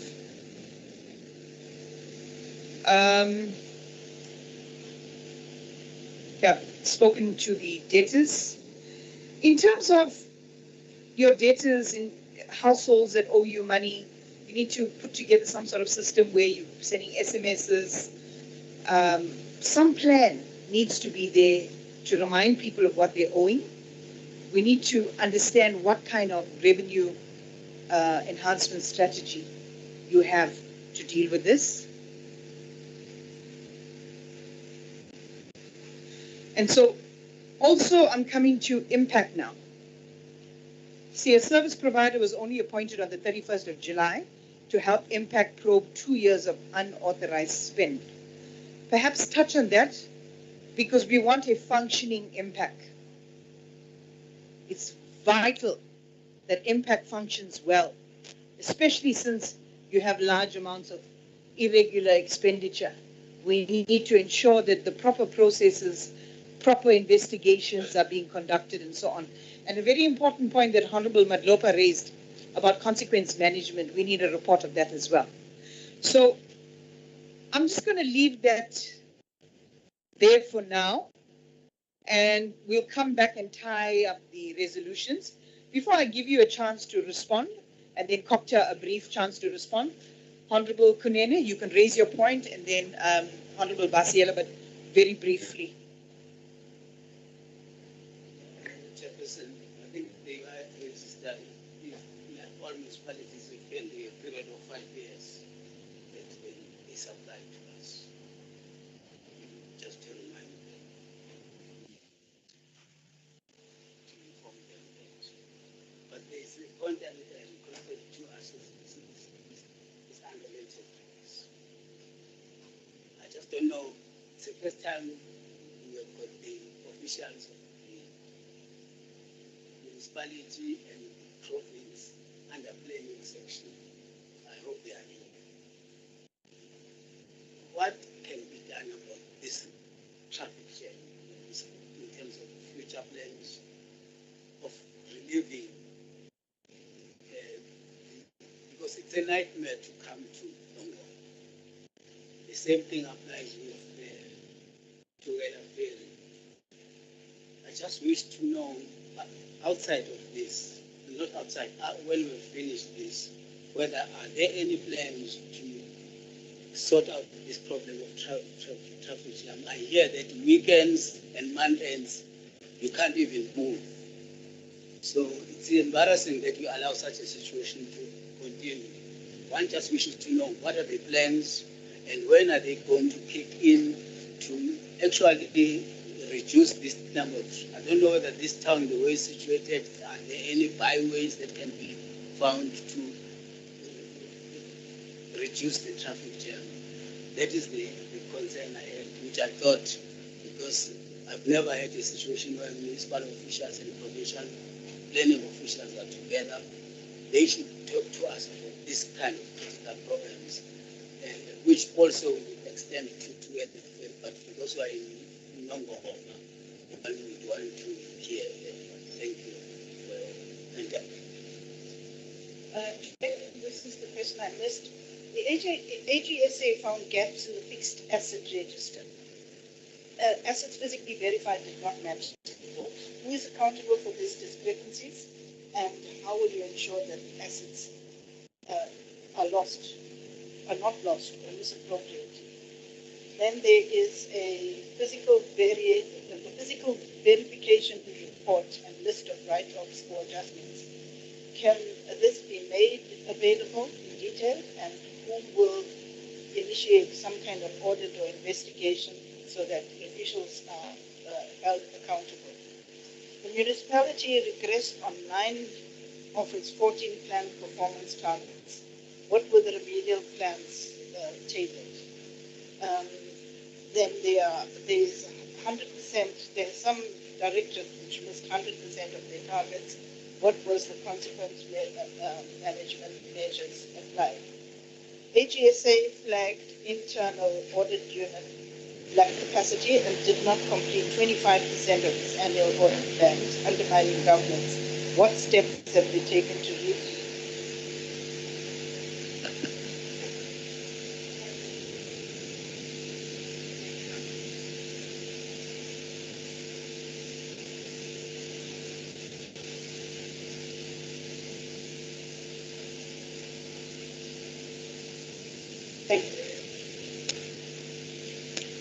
Thank you, Honorable Basiela. This mic doesn't work very well.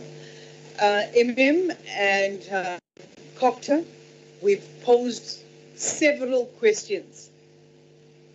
So I need you to be as concise as possible in addressing each question. But before you begin addressing the questions, I just simply, members, can we just please keep it down? I need you to answer the first question. Why has that register not been submitted to Cogta? Proceed. Now, thank you very much, Chairperson. Shall I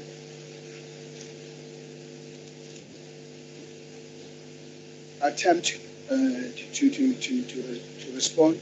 But I also need to come from a premise that doesn't hold that Chairperson, that honesty is virtue.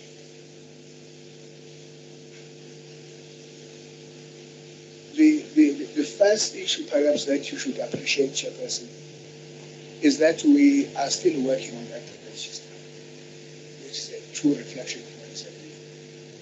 When we were engaged with Treasury, when we thought perhaps all was plumb and close, they then raised some other issues that we had not picked up as the municipality. But further to that, when we were further interrogating as to whether it was legit even to write off for the year that was under review, we then came across with a shocking observation that processes and procedures had not been followed. So we're going back 2 years back now, so that we submit a comprehensive and a holistic report that would cover not only the year that shall be under review, but 2 years that will be under review as well. So that's where the delay has been. The one perhaps that we're making reference to as being investigated as part of Section 2, is Section 32, is the one that is for the year that shall be under review. Yes, it is. When you go back, perhaps when you thought you had finalized the whole thing, and you come across with such. And, for the previous, Nongoma is one of the municipalities that has been known, perhaps.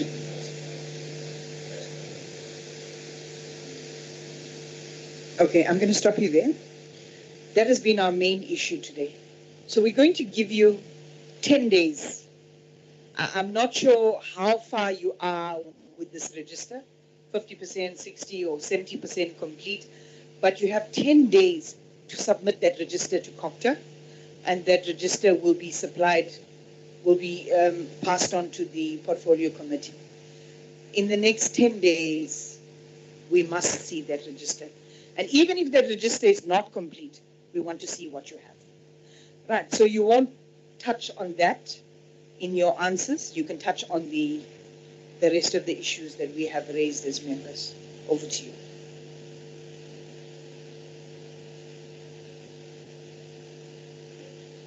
Thank you, Chairperson. But the one that is done to address 43 million, which is part of UIW.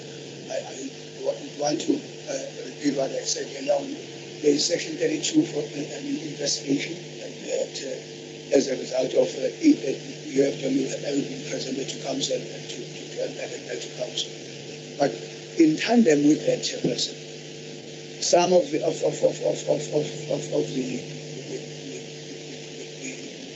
activities that are being investigated include UFW for the previous financial years. So we know, I mean, let me address holistically the issue of consequence management. That once you get those reports, consequence management would undoubtedly help for it. But so that we don't sound, to be defensive or perhaps shooting from the hip. Honourable members would also appreciate that at the time when we discovered that there were some irregularities within the institution, we issued letters of suspension, which is part of disciplinary proceedings, which unfortunately led to some of our officials resigning and serving. You know that there was at one point in time an acting CFO who was demoted as part of the court judgment. He resigned, the SCM resigned. That also.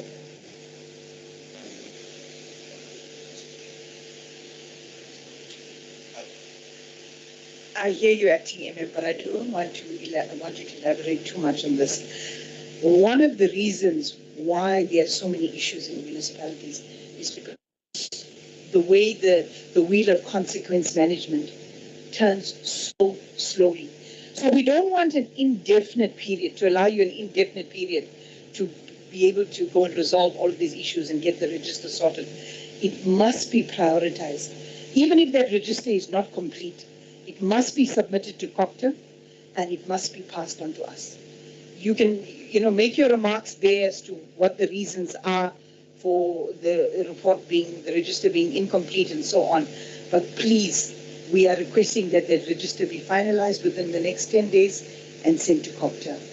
Then we can take it from there. If you could comment on the other issues, I'd appreciate that.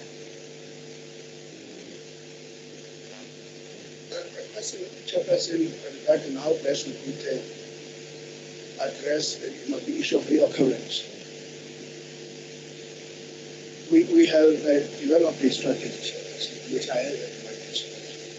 It covers a myriad of issues, and some of those issues have already been actioned, like the termination of dubious and any irregular appointments, a question of reviewing and implement updated SCM strategy, strengthening internal and financial controls and monthly reporting.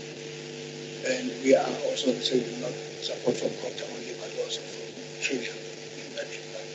We have developed and we further enforce so that we prevent this by continuing. Enforce lifetime preventative strategy. For me, what is critical is to prevent rather than to deal with a situation that we have already prevailed. We are further conducting monthly budget versus expenditure reviews that deals with the issue of unauthorized expenditures. Train Department on Financial Management and Compliance. There is also the one that is scheduled for the bid committee. Remember, Chairperson, most of those UFW issues were a manifestation of bid committees not properly constituted in terms of regulation. We find that instead of SCM sitting as a member of bid adjudication, he or she would be chairing bid evaluation, which is an amendment. Hence, there was also a question now addressing another question as to what is it that one has done in terms of addressing constitutional bid committees. We have done that in accordance with our regulations, Chairperson. I can assure you that, but we will never be found wanting. Further to that, we are implementing consequence management for that. We have further re-established what was earlier on assisting us with the term an audit vetting committee, so that we vet each and every document that goes to trade into age and establish if audits T's and I's were crossed. those are terms perhaps of many. I'm just giving a synopsis of what the strategy contains about. I think just to streamline the process, you've made notes of each member's questions. If you could just go through those so we don't dwell too much on one response, because we're really going to be stuck for time. And then now I'll, for more clarity. Members need expenditure. Luckily, there's the bench chairperson of the portfolio committee for technical services. Not only were we doing an inspection in local, we established as well those services in framework, but the past activities were reported down each time when our council meetings. We had never received any complaint as to this.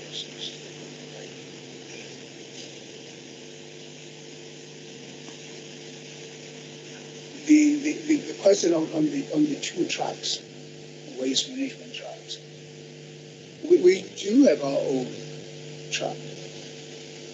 Safe to say that it is a challenge, but it is indeed a challenge. But worse than that, we as officials were taking advantage of the situation, so that I don't know whether when they are actually benefiting from the process of service providers. Because when I stamped my authority, that truck has never had a breakdown over the last 5 months. But in tandem with that, which I think members would also appreciate, is the fact that I terminated those services for those trucks, for those two trucks that were charging us 300 times 2 for the same function. It is also part of the terms of reference for the Section 106 Madam Chairperson. But also, I think I had indicated earlier on, though we're operating on a shoestring budget, we have prioritized, and I'm grateful to say that Council did approve that within the mega resources that we have, we pursue our own new track so that we don't subject ourselves to those unscrupulous individuals. The function, whether committees are functional, yes, they are.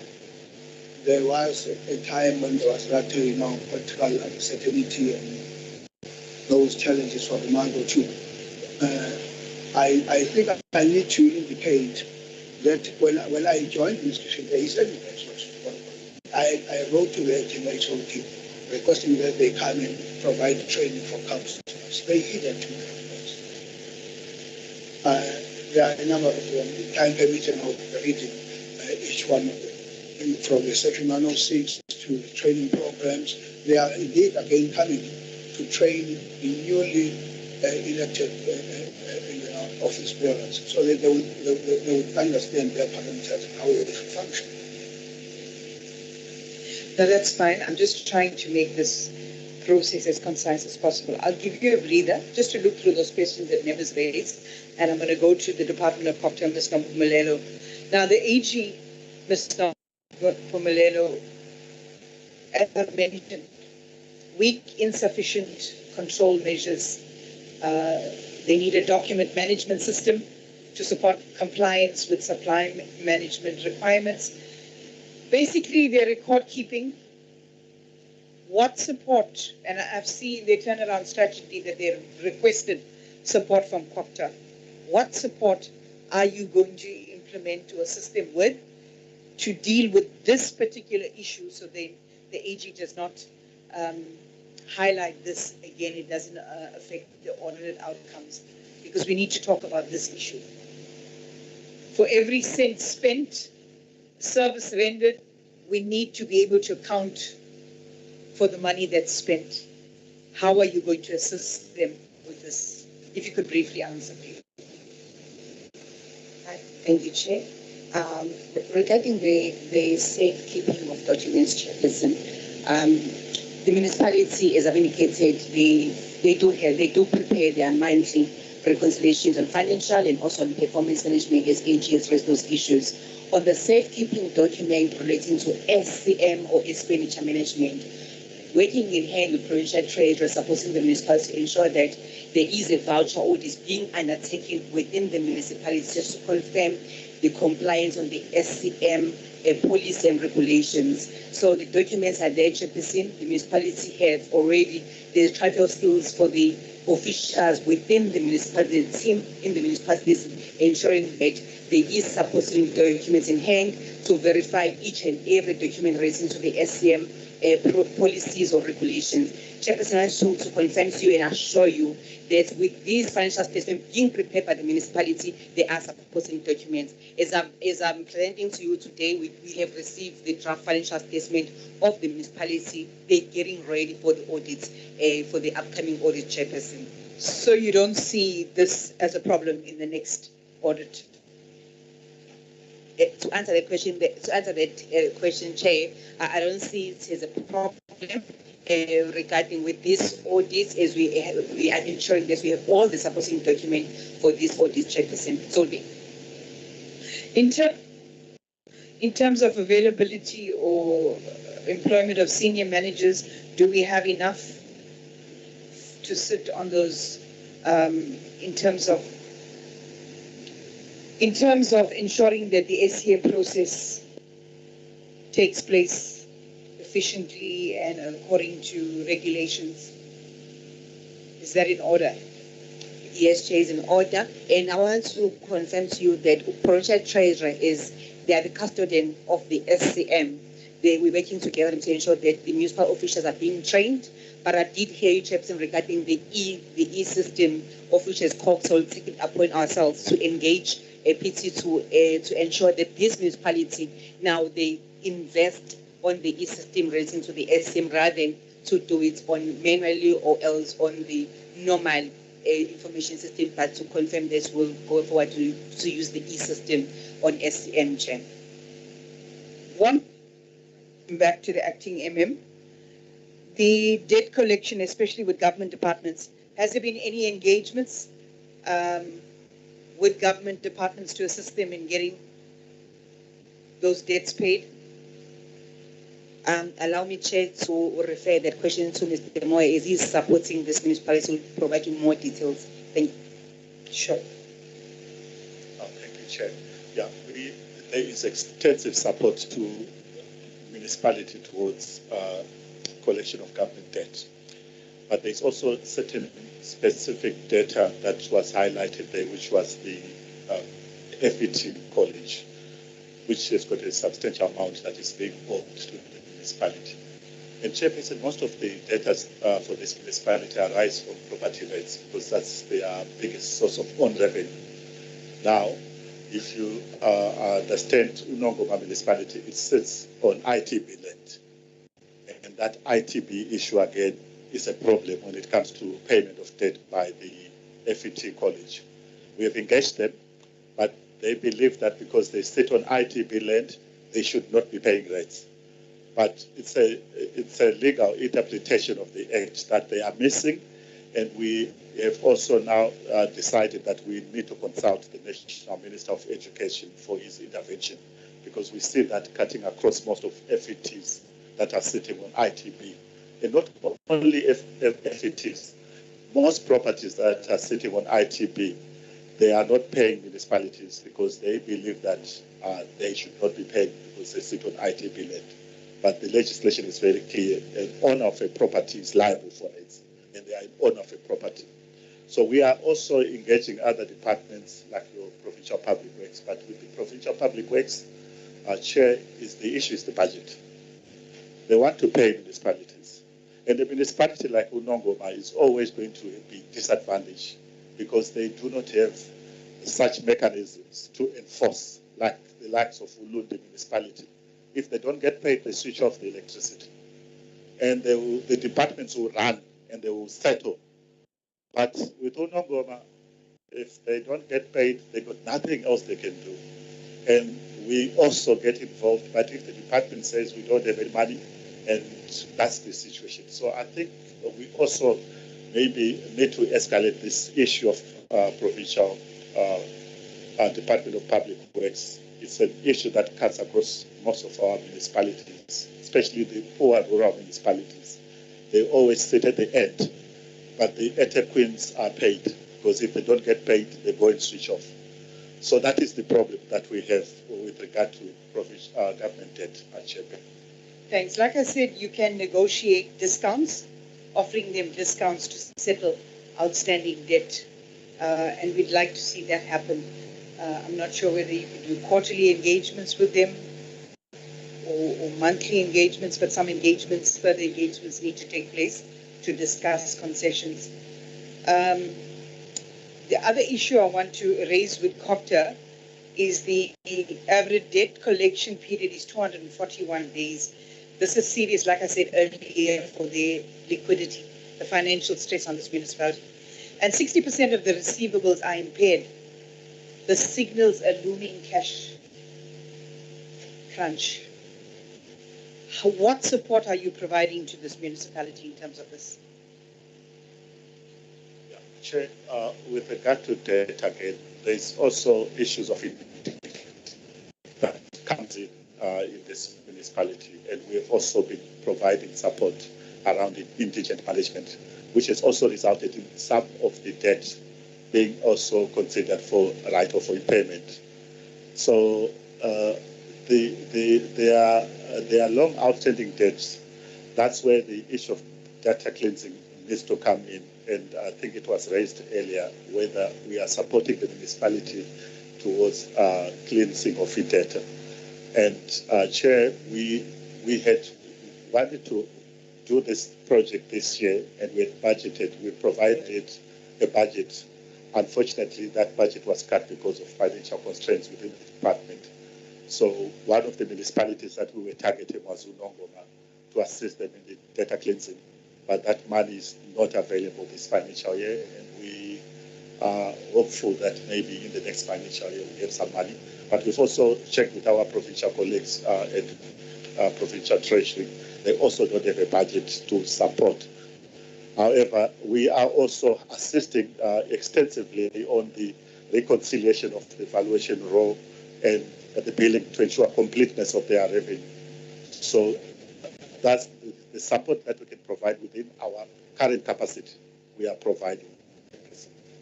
Thank you so much for that. Members, that brings us back to our discussion at our last portfolio meeting, that the Department of Cogta has budget constraints. And you can see here that Cogta has mentioned if they had that additional budget, they'd be able to support this municipality in terms of reducing their debt. It's an important point that we must talk about as members. Over to Acting MM to cover the question.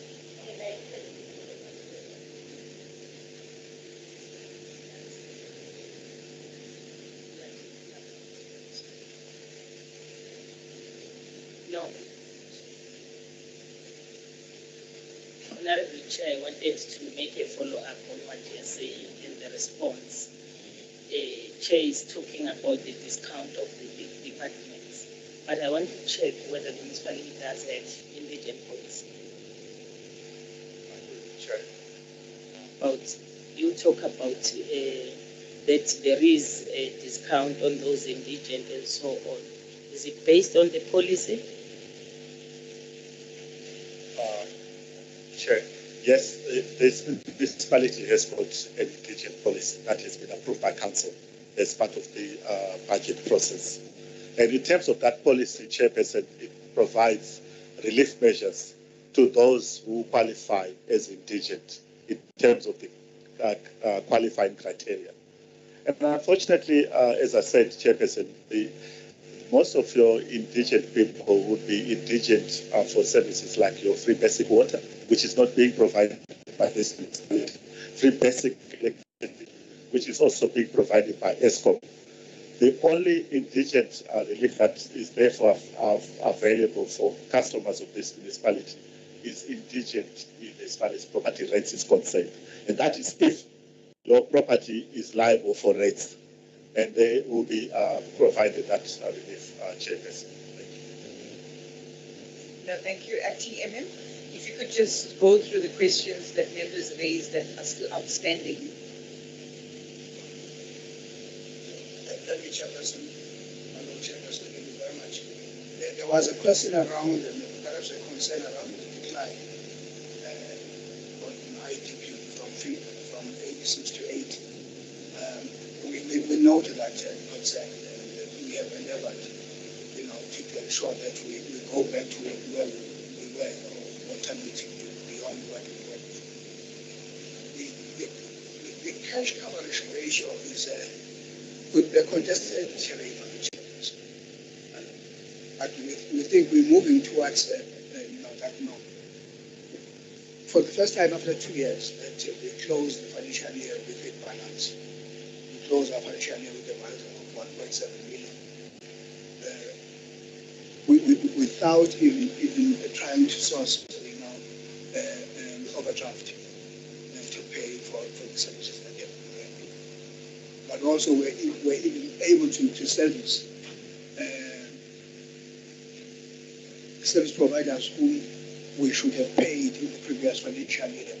What had happened, we had utilized funds that were meant for INEP and funds that were meant for me, for operational costs, to service our operations, which never occurred in the year that the revenue collection being an albatross issue, it's common cause. The very same advice that we have provided to us, it's what we attempted to do. It is yet perhaps to be approved by council, went to EXCO. It is yet to be taken to council, wherein we were introducing some kind of a relief to business individuals as well as to the middle class. Once there's an endorsement from council, which is our next council seat, we shall then accordingly implement it. It was an attempt to entice them to pay whatever they could. Perhaps if I may dwell on what you have spoken to, because it was also a person that came from the members. It is also our prayers that as we here to support us, you also, support Cogta as well in terms of ensuring that whatever is due to us from the government department is paid to us. We would not be sitting at 19 million in terms of our creditors if whatever is due to us had been paid by government departments. It's unfortunate when they purport to be, Acting MM, I hear you. I think you've labored that point, and we've discussed with Cogta that they need to intervene there as well. I'd like you to move on to the other issues. My apologies, but we really are pressed. Thank you, Chairperson. The strategy on repairs and maintenance is there. It has been developed. We are working on it. Funds which we would be, extending. The filling of the new post. I did indicate that the whole portion of the SFO was vacant. It has since been filled. We would have filled the portion of the community services, but due to some challenges, we couldn't. It's been re-advertised. The portion of the MM also was on the verge of being finalized. However, it went beyond what the regulations stipulate, so it's going to be advertised. Then the Department of Labour, together with Standard and the Chairperson, we have made an arrangement and we've started to pay them. There's evidence we paid 500,000. It's 2 years that we should have.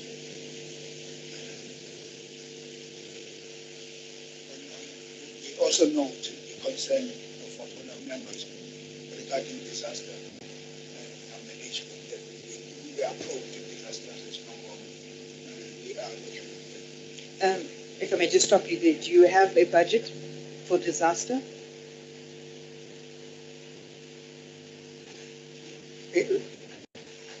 Too minimal, to say the least. Too minimal compared to the fact that we are disaster area. more reliable support that we could get from Cogta. I know that MEC is committed to support those families that The other issue I must raise with you that I actually forgot about is your conditional grant spending. You haven't been able to spend all of your conditional grants. Can you give us the reason for that? I appreciate the question. As presented, this financial year we spent the financial year that ended, we spent 100% of what was allocated. Remember, the reason why I've said it before, the reason why we could not spend 100% is that funds that were meant for me were rechanneled to operations. Please proceed, Acting MM.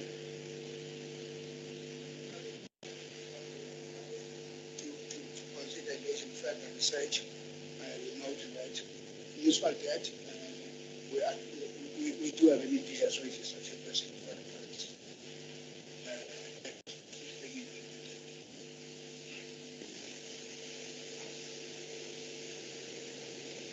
Let me just assist you so we don't repeat. The other issue that Honorable Basiela raised was the issue of the landfill site. What are you doing to ensure environmental compliance? That's one question that was not dealt with. The other question that you could perhaps answer is the one that Honorable Kunene raised, the issue of land use management, and what are you doing about the traffic down this road? Just deal with those two and then we'll see what else is outstanding. Chairperson, in terms of the landfill site, we have been compliant over time. But our license is coming to an end. We have started application. We have been able to secure a piece of land in the Super Tribal Authority. The processes are going to be unfolding soon in terms of preparing that piece of land. So the only thing that we were actually looking into, do a comparative analysis of the benefit and cost-benefit analysis on the dam site as compared to the transfer site.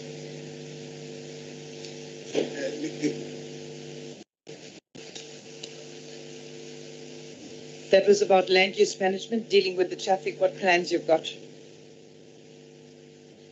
It's a difficult question to respond to, Chairperson. That attempt was explored around 2011. We had the plan for the bypass. Funds were committed, however, they were siphoned. And it fell into place. Had they not been embezzled, you would be having a bypass. With the financial capacity that the municipality has, it's a nightmare to maintain the one that we have. That is shocking. It's shocking that we're actually laughing about it because these are serious matters. Those people really need to be brought to book because ultimately it is the people of this area that are being affected, the poorest of the poor. So, is the plan available? And how much was it? So that you are able to understand whether, in terms of planning processes, everything is managed. Because now that the municipality has got no finances, what about appealing to national Cogta and other aid government agencies to assist in terms of it? Because this is a critical problem. So, that the plan is available and how much will it cost to do that exercise? For the sake plan, I want to ask whether is it part of, because there is no plan that can be implemented if it is not part of the IDP of the municipality expense. members, that's an important point you've raised, Honorable Kunene, but I'm going to put it down as a resolution that the plan and the amount be submitted to this committee. So I'm going to go very quickly. You've covered the majority of our questions.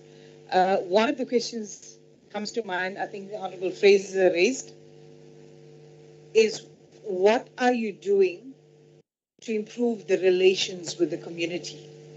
Because we can see that there's not much activity happening in terms of ward committees. And, you know, when communities don't get involved, it's usually because they're disgruntled, they're not happy to become involved in these ward committees.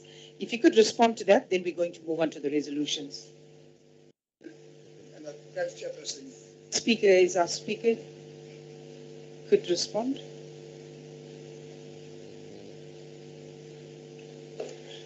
Thank you, Chair, for granting me this opportunity. Unfortunately enough, I'm a one-man speaker of this council, but I managed to have a meeting with Cogta last week this day, where we strategize on moving forward strategies, how we're going to develop the communication amongst the municipality, the ward committees and the community. And we've got some few challenges. Public participation office got only one employee. That's a challenge we have, but we are working on it because we do have funded positions there. I think we've got two officers, one post for a vacant for a manager, and they are all funded. So we need to speed up the reaction of how we're going to fill those vacant posts so that we'll have a way forward. In terms of what committee reports, I think one will have to host a meeting very soon with what committee and develop a plan which will give us a way forward, and have normally meetings, quarterly meetings, because as far as I know, we have reports in the meetings each and every month with what committees. So I'm not sure what was going on in terms of reporting to Cogta, because I know that every month, and fortunately enough, I'm a ward councillor, so I know that every month I normally have a meeting with what committees. So I think we will need to check if those reports are being sent to Cogta accordingly. I think those are things that one will need to adhere to. Thank you. Are all your councillors having public meetings? Report by public meetings? Thank you, Chair. As far as I know, they all have, because they do have even files. So that's why I'm saying that we'll need to make sure that we check if those minutes are being submitted accordingly, because I know, and the majority of the ward councillors are actually under my supervision before I even became a speaker. So they normally report that. Chair, I will be late on the meeting because I've got a community meeting, so I will check very soon. Thank you. All right, thank you so much for that, Speaker. Members? No,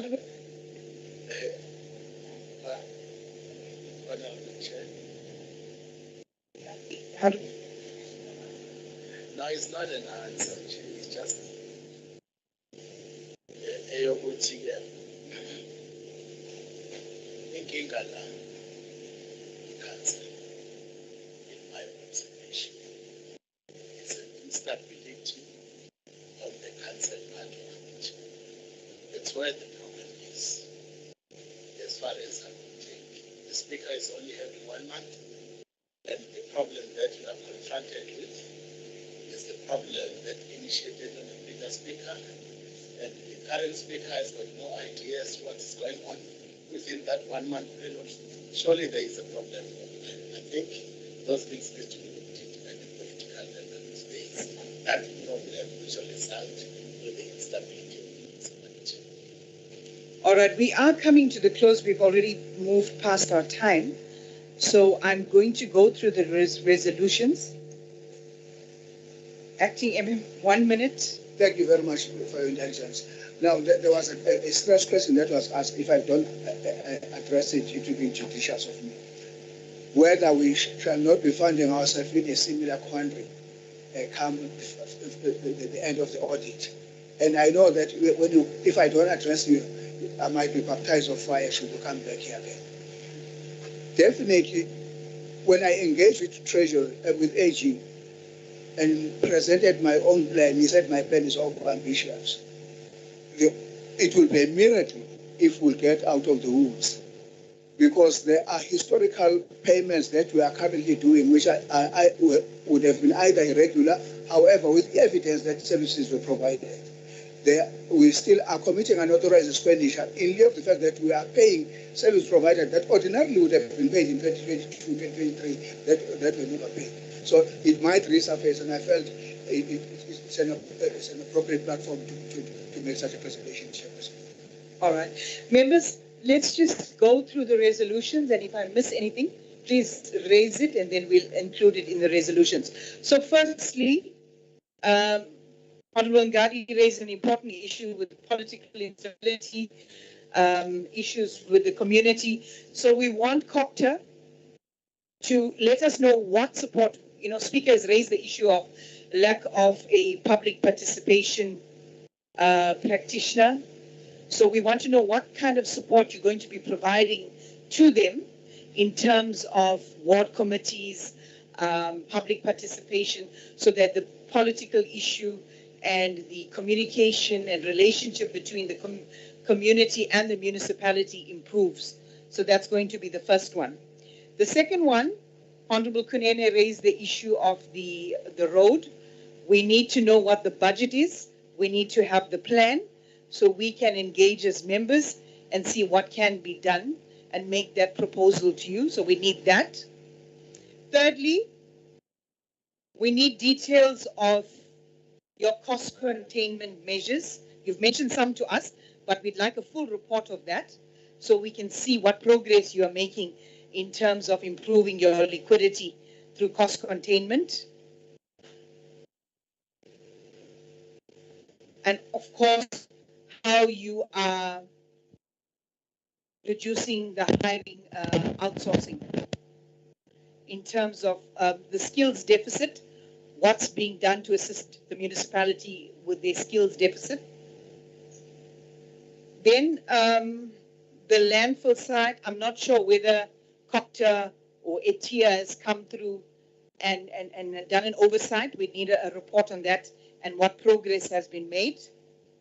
Next, you've mentioned that, we've raised the issue of consequence management, and you've said that there is a disciplinary board in the pipeline. So we'll need a report of that disciplinary board in place and what progress is being made, how many cases have been heard, what consequences have been put out, and so on. Then we've given you 10 days for the UIFWE register. We'll need that as well. Disaster management. Okay, you've mentioned that you don't have much budget for disaster management, but we want to ensure that what you do have, we want to understand how you are using those funds and what the challenges are, and whether you have forums sitting with NPOs and so on in order to have a better response to disasters in this area. Then the intergovernmental debt recovery process, we need some feedback there in terms of the FET College that you mentioned, the other government departments, what your plan is, how often you're meeting, and what progress you've made in terms of reducing that amount that's owed to you. Revenue collection rate, we understand that there is an issue there, but Cogta needs to come back with some sort of other support or an idea of how this is going to be dealt with, how we're going to get revenue into the coffers of this municipality. Repairs and maintenance, what the plan is to increase You're sitting at 4%. How are you going to increase and take care of the infrastructure the new infrastructure that you have you put in place in this municipality, because we don't want that infrastructure to fall apart. And then the irregular expenditure not dealt with. We of course need those investigations finalized.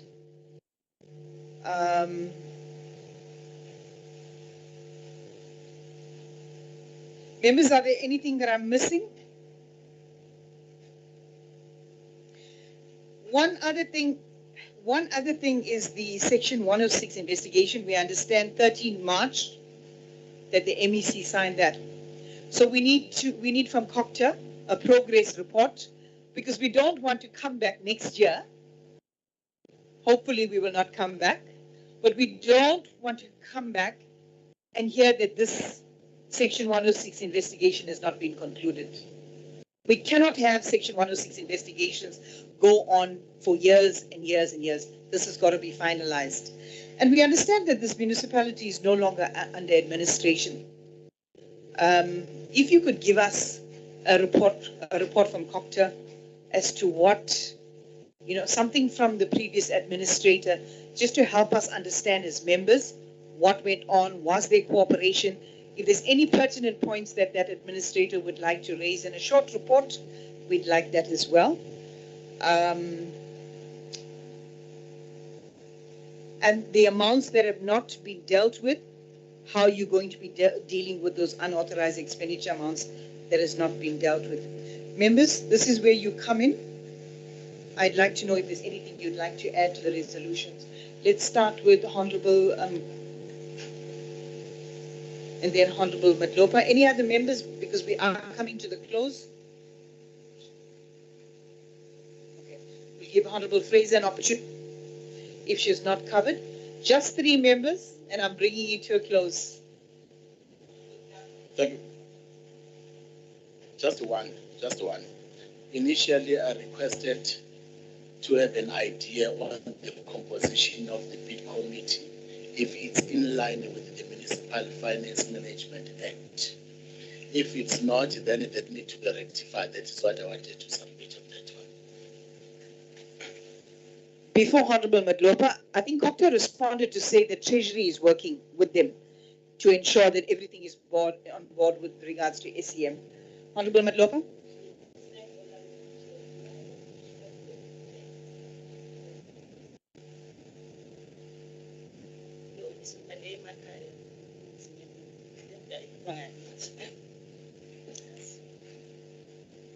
No, Chair, on the road plan, the understanding is that there shall be no plan, because maybe we'll come up with a resolution that cannot be implemented by the municipality. The first thing to have the plan, you must have that road plan in the IDP. That is why I also raised the issue of the reduction of IDP from 86 to 80. I think the resolution must say first, the municipality need to clarify whether the issue of the plan of this road is in the IDP.